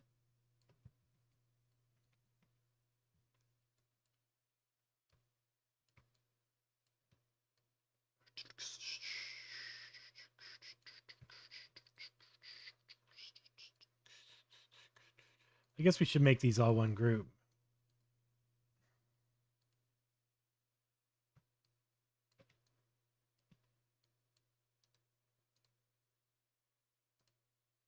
No, no. Oh my God. Why? Why is that a thing? That's terrible. This UI sometimes, my friends. What is connected here? Oh, okay. All right, cool. I'm going to move these away a little bit. Yeah, okay. Let's do this. Yeah. Right. You guys go over here. Y'all come over here. Yeah, let's do that. I think you... Oh, boy. Okay.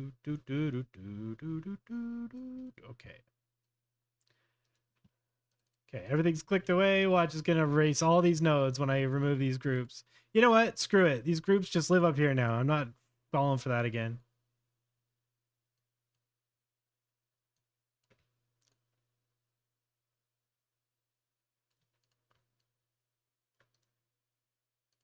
All right.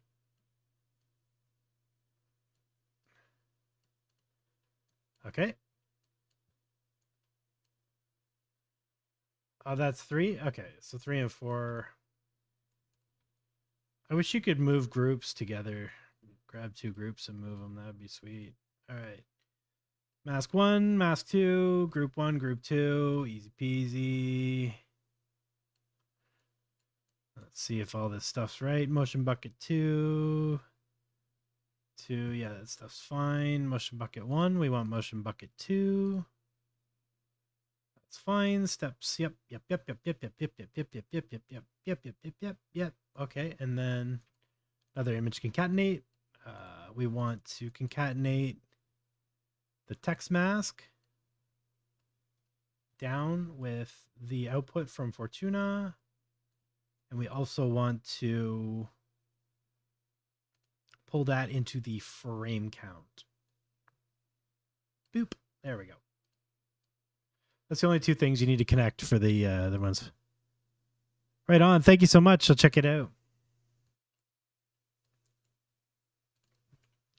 Video concatenate or image concatenate. Good call. I'll check. And image concatenate. Image. Down. Image. A.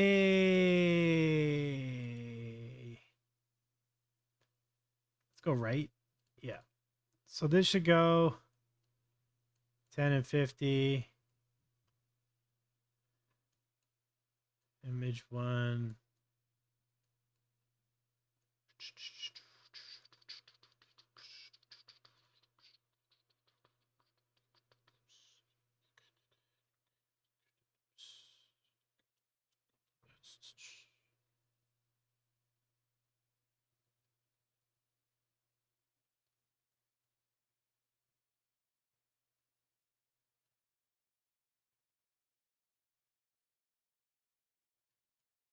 It feels right.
Oh, almost forgot to plug this into frame count.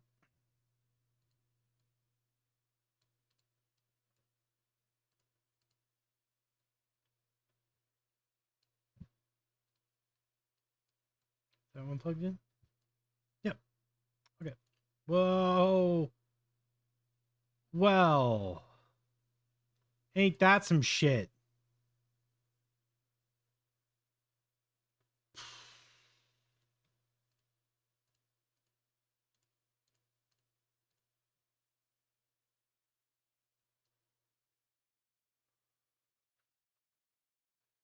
This is just an extra group back there, I guess, for a while.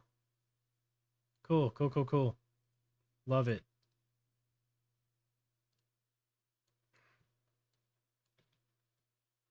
Comfy sometimes. Sometimes. I swear.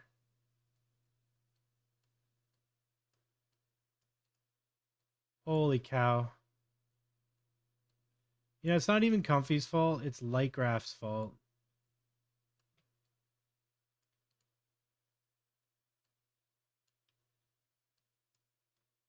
Okay. That should work. Yeah. Just gonna have all these orphan groups just hanging out at the top of my workflow.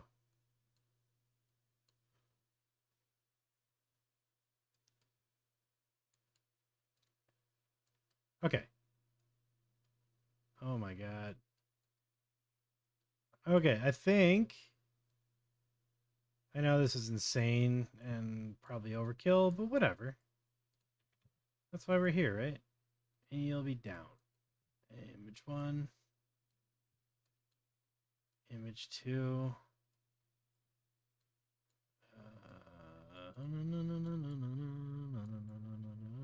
Wait. No, you're right too. And then y'all.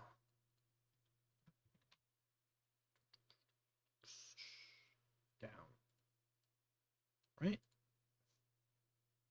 If not, we'll figure it out. It's either right down or down right down right. We'll see. But honestly, I think that's everything. Let's see what I didn't plug in. Okay, nothing's complaining yet.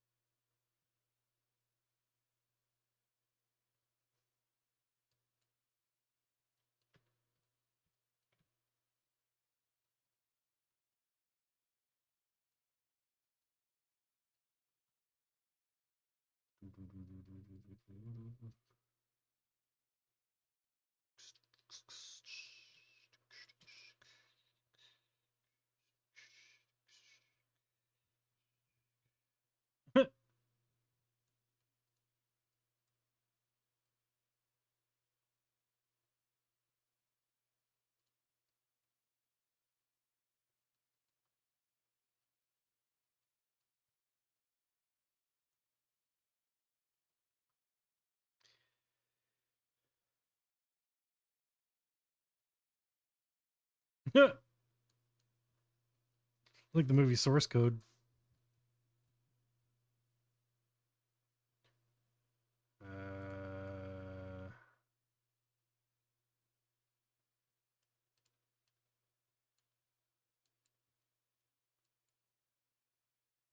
I think the order of operations is all screwed up now. Hopefully it'll do everything just in the wrong order.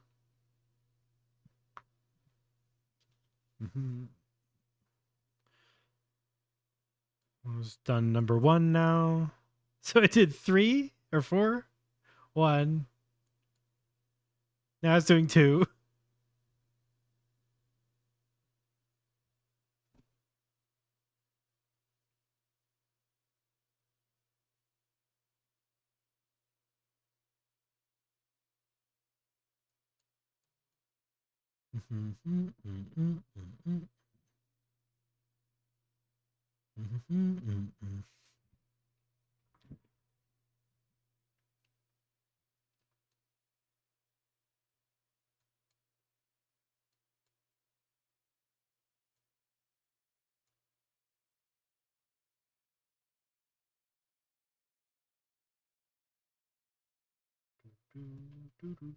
Now it's doing the 3rd one.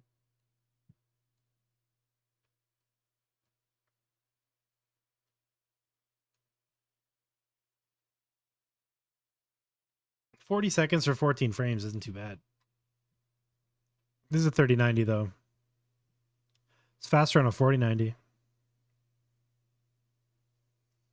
After this one renders, I'm going to pop in a new image. I'm going to run a new one, and then I'm going to go make a coffee and stretch my legs. And I think you should too, if you want. You don't have to. I'm not your mom. But yeah, we've been sitting here for 3.5 hours, so it might be good to step up, move your legs, make sure they still operate.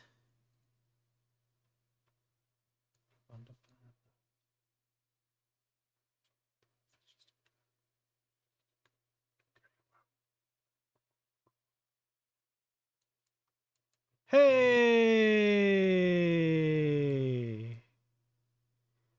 It worked!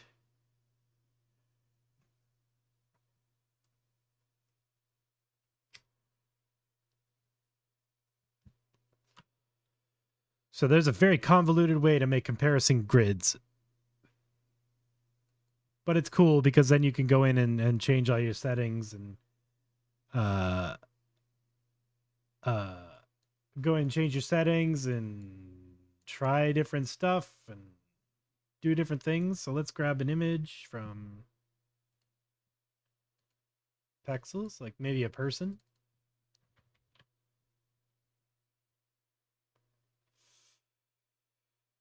This guy looks cool. Copy image. No, just drag him in there. Go. Oh, hold on. Need this available. There we go. Come on, Comfy. All right, let's try this fella. So this is at, motion is at 50, 100, 150, and 200. Might be a lot. Probably like 10, 20, 30, 40 would make more sense for this, but YOLO. Let's see what we get. I will post this workflow or the one that looks better on my Discord later. If you want to grab the grid. Oh, you know what? Actually, it's already on. I believe it's already on my GitHub.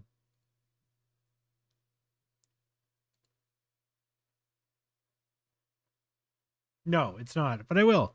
I'll put it up. I have the clip extension thing on there and the simple image to video with interpolation node. If you want to just do what we did at the original setting, that's all on my my GitHub. There's a link. I'll put the image grid stuff up there soon for making grids.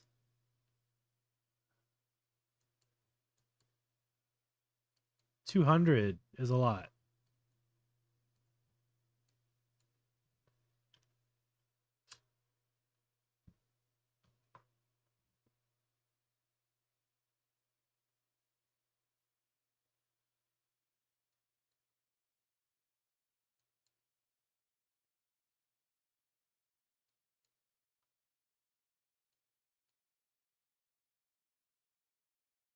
I think I have an idea for how to clean this workflow up.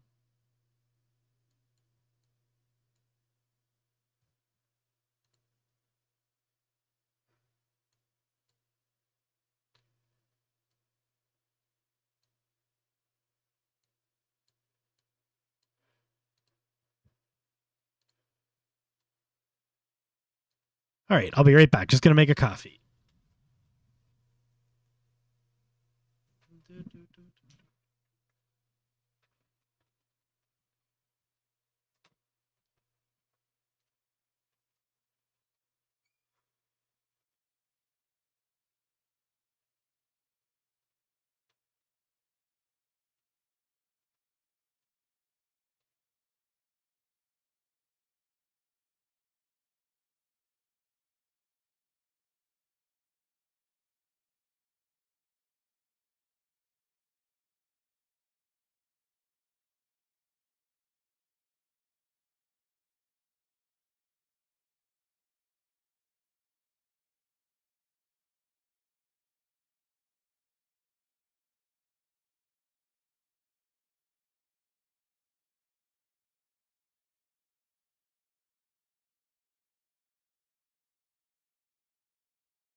All right, we got coffee and dancing ghosts. We're good to go.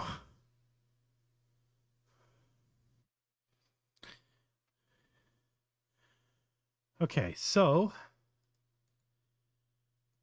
I have a feeling the motion is too high. So let's try 5, 10, 15, and 20.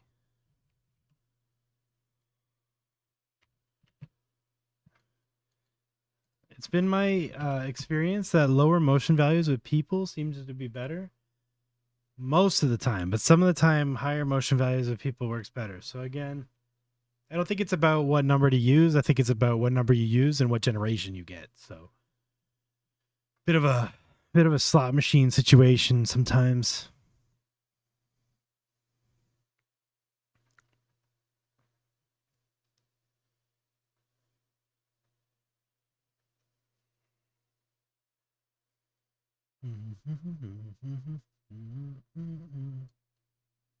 I should have colored these nodes before I put them all in here. Now I'm raging. What color should text be?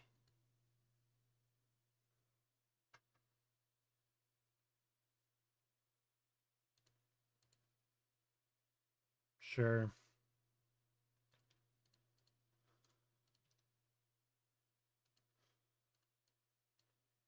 Maybe pale blue's the way to go, actually. Yeah. Nah, I like the... Yeah. That's better. You. And... All right. I know a way to make this less ugly. We have the technology. We can make it way less ugly.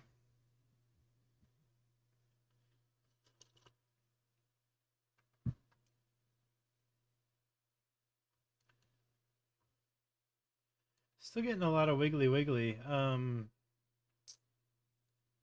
Maybe it's the augmentation level. Maybe I should make that a thing too up here. Yeah, why not? I need one of these and one of these, actually. We're going to set this to 0.02, 0.0. Oh, not an int. We need a float.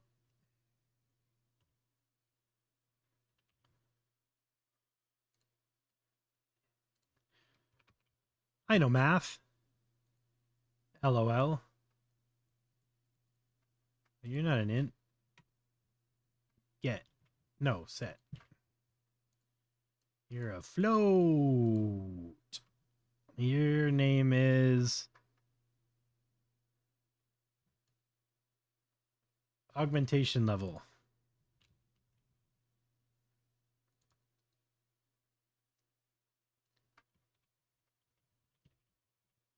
Yeah. Cool. All right. Skadoosh.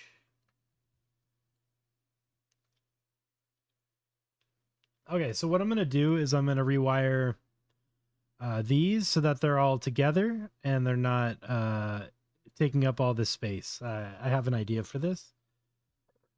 Plus, it's going to make all this make a lot more sense. So I'm going to rewire the first one, and I might end up just copying and pasting and rebuilding, but we'll see how it goes. But right now, I got too many blue wires running around. It's giving me anxiety. So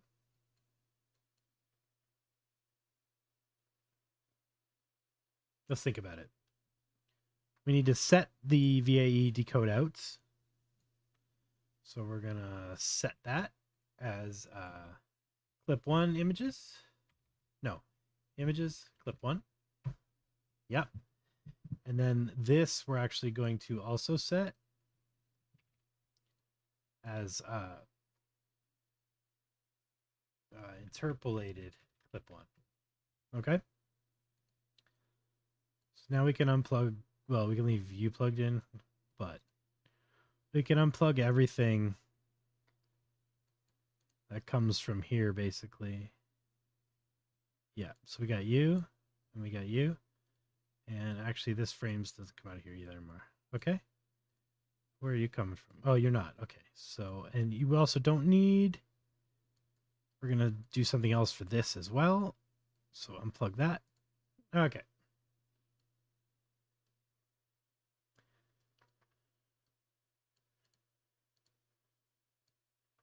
So we're going to set images clip 1. We're going to get images clip 1. It's going to go in here. And it's also going to go in here. No, it's not. It's going to go here.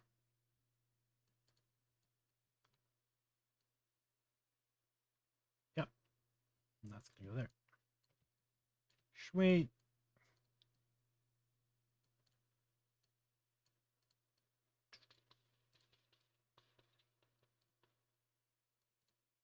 That's just an interpolation.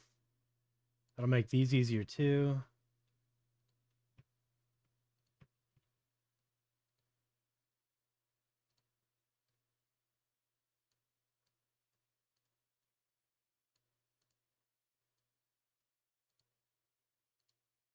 Even when it's small. All right, let's call it.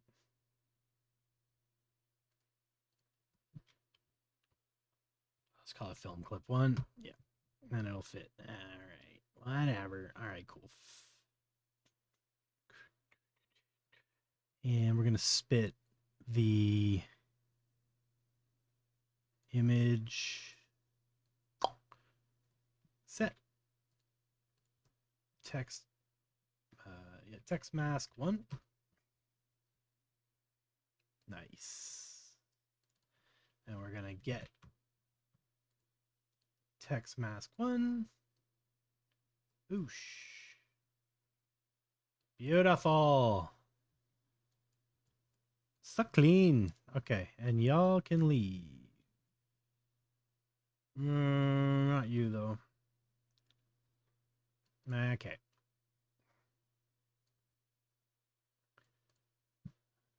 Cool.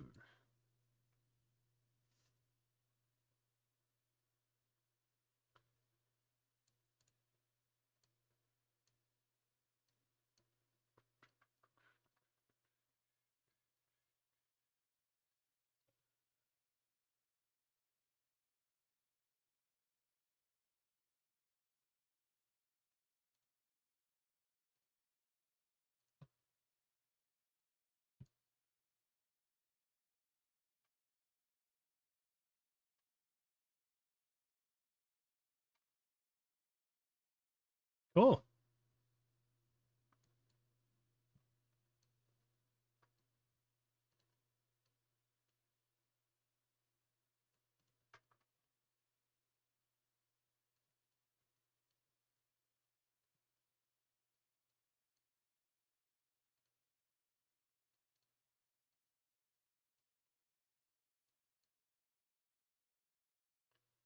That's cool. You can get it down to.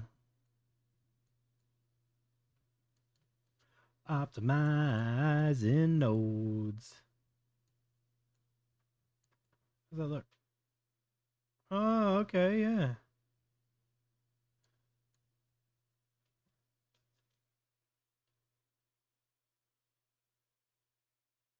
See, doesn't it look like 10 is more motion than 15?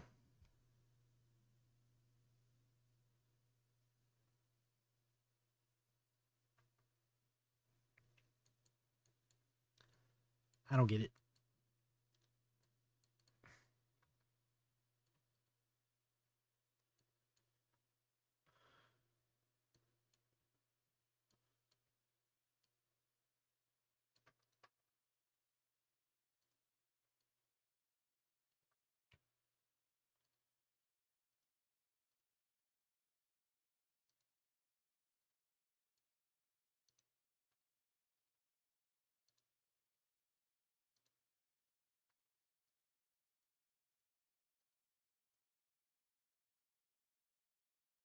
Yeah.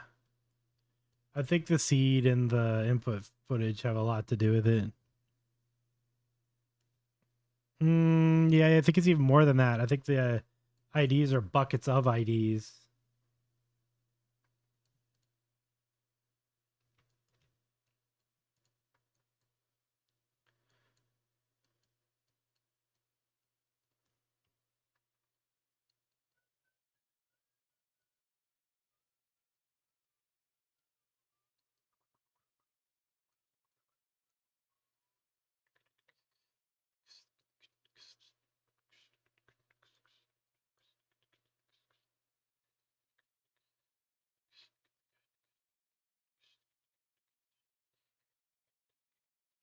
All right.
Fun. 2, 2, 2, 2, 2, 2, 2, 2. All right, cool. All right, let's just make sure our new crazy thing even works.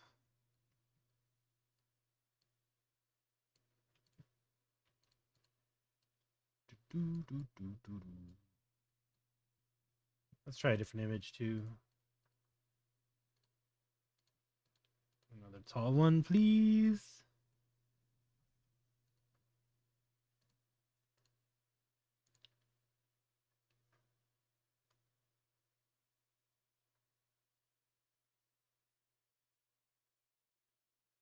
This one that looks like it has motion in it.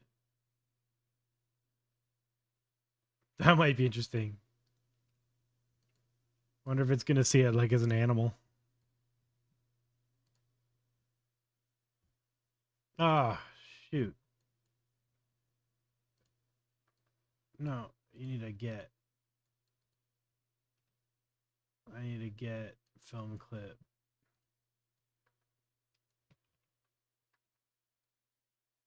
Yeah.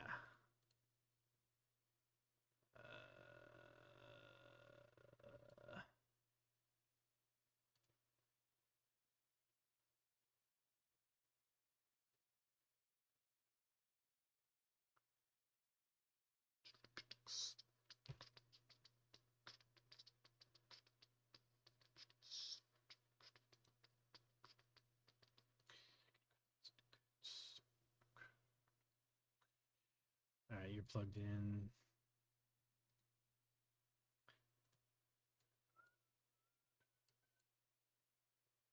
Oops, I did 5 twice. Let's find out why. Every time.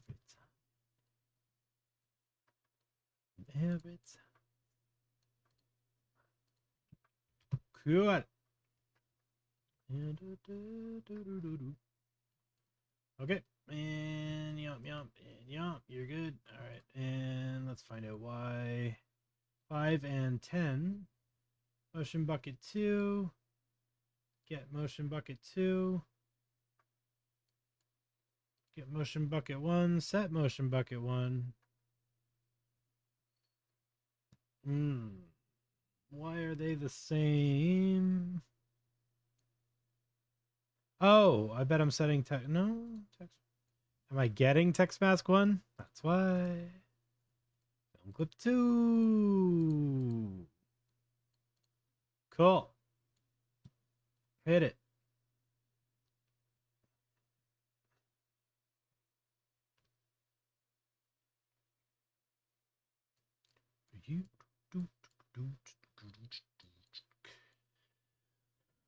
All right, well, 2 is fine for what we're doing tonight, just for testing stuff. We could just obviously just copy and paste these out and hook it all up, but let's just go with 2.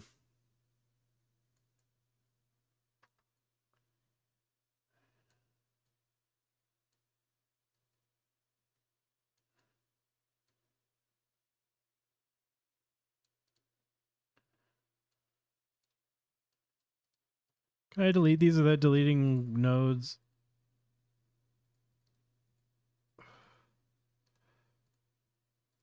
Whew.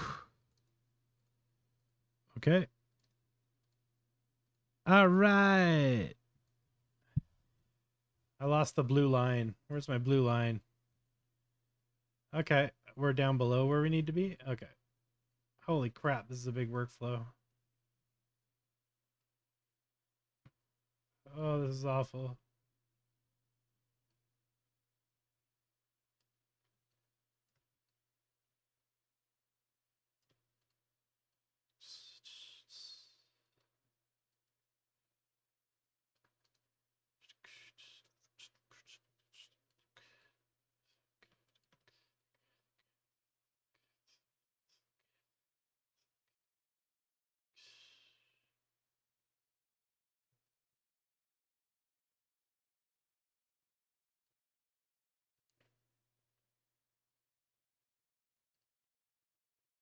Cool.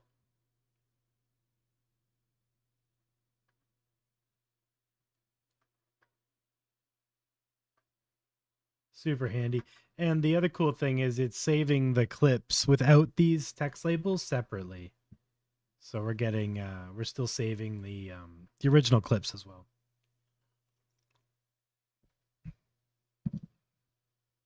Crazy.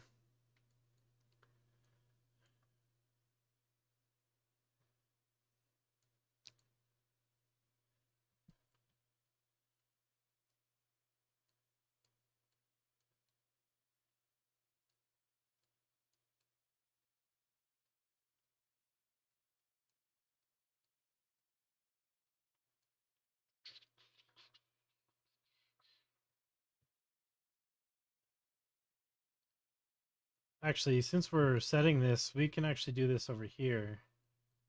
So we can kind of keep it all in there. Drag it in there, hit it. Nice.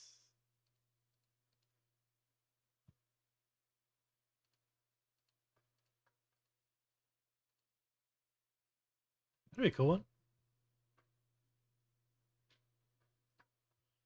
And let's do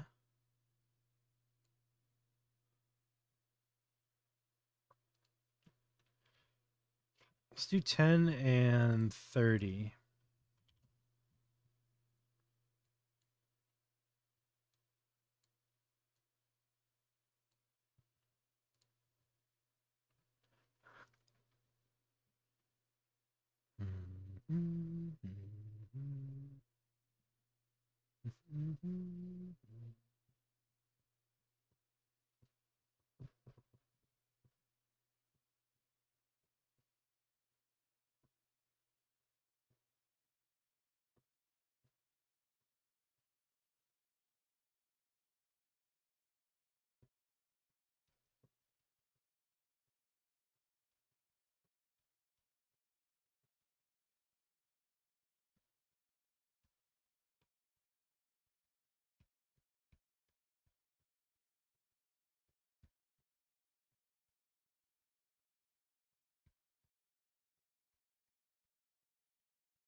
Yeah, it's definitely an option.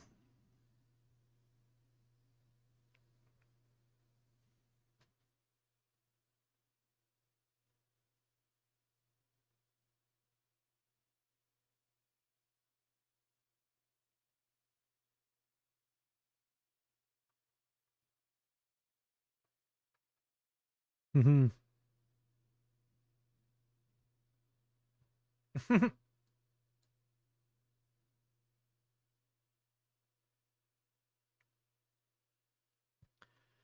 Some mad wiggles. So yeah, I'll post this simple two size workflow to my my Discord and the GitHub and all that stuff either tonight or tomorrow. Yeah, I think I'm gonna cut it off here tonight. That's a lot of stuff we covered. LCM real time Canvas is pretty cool. I was making some fun stuff with it too.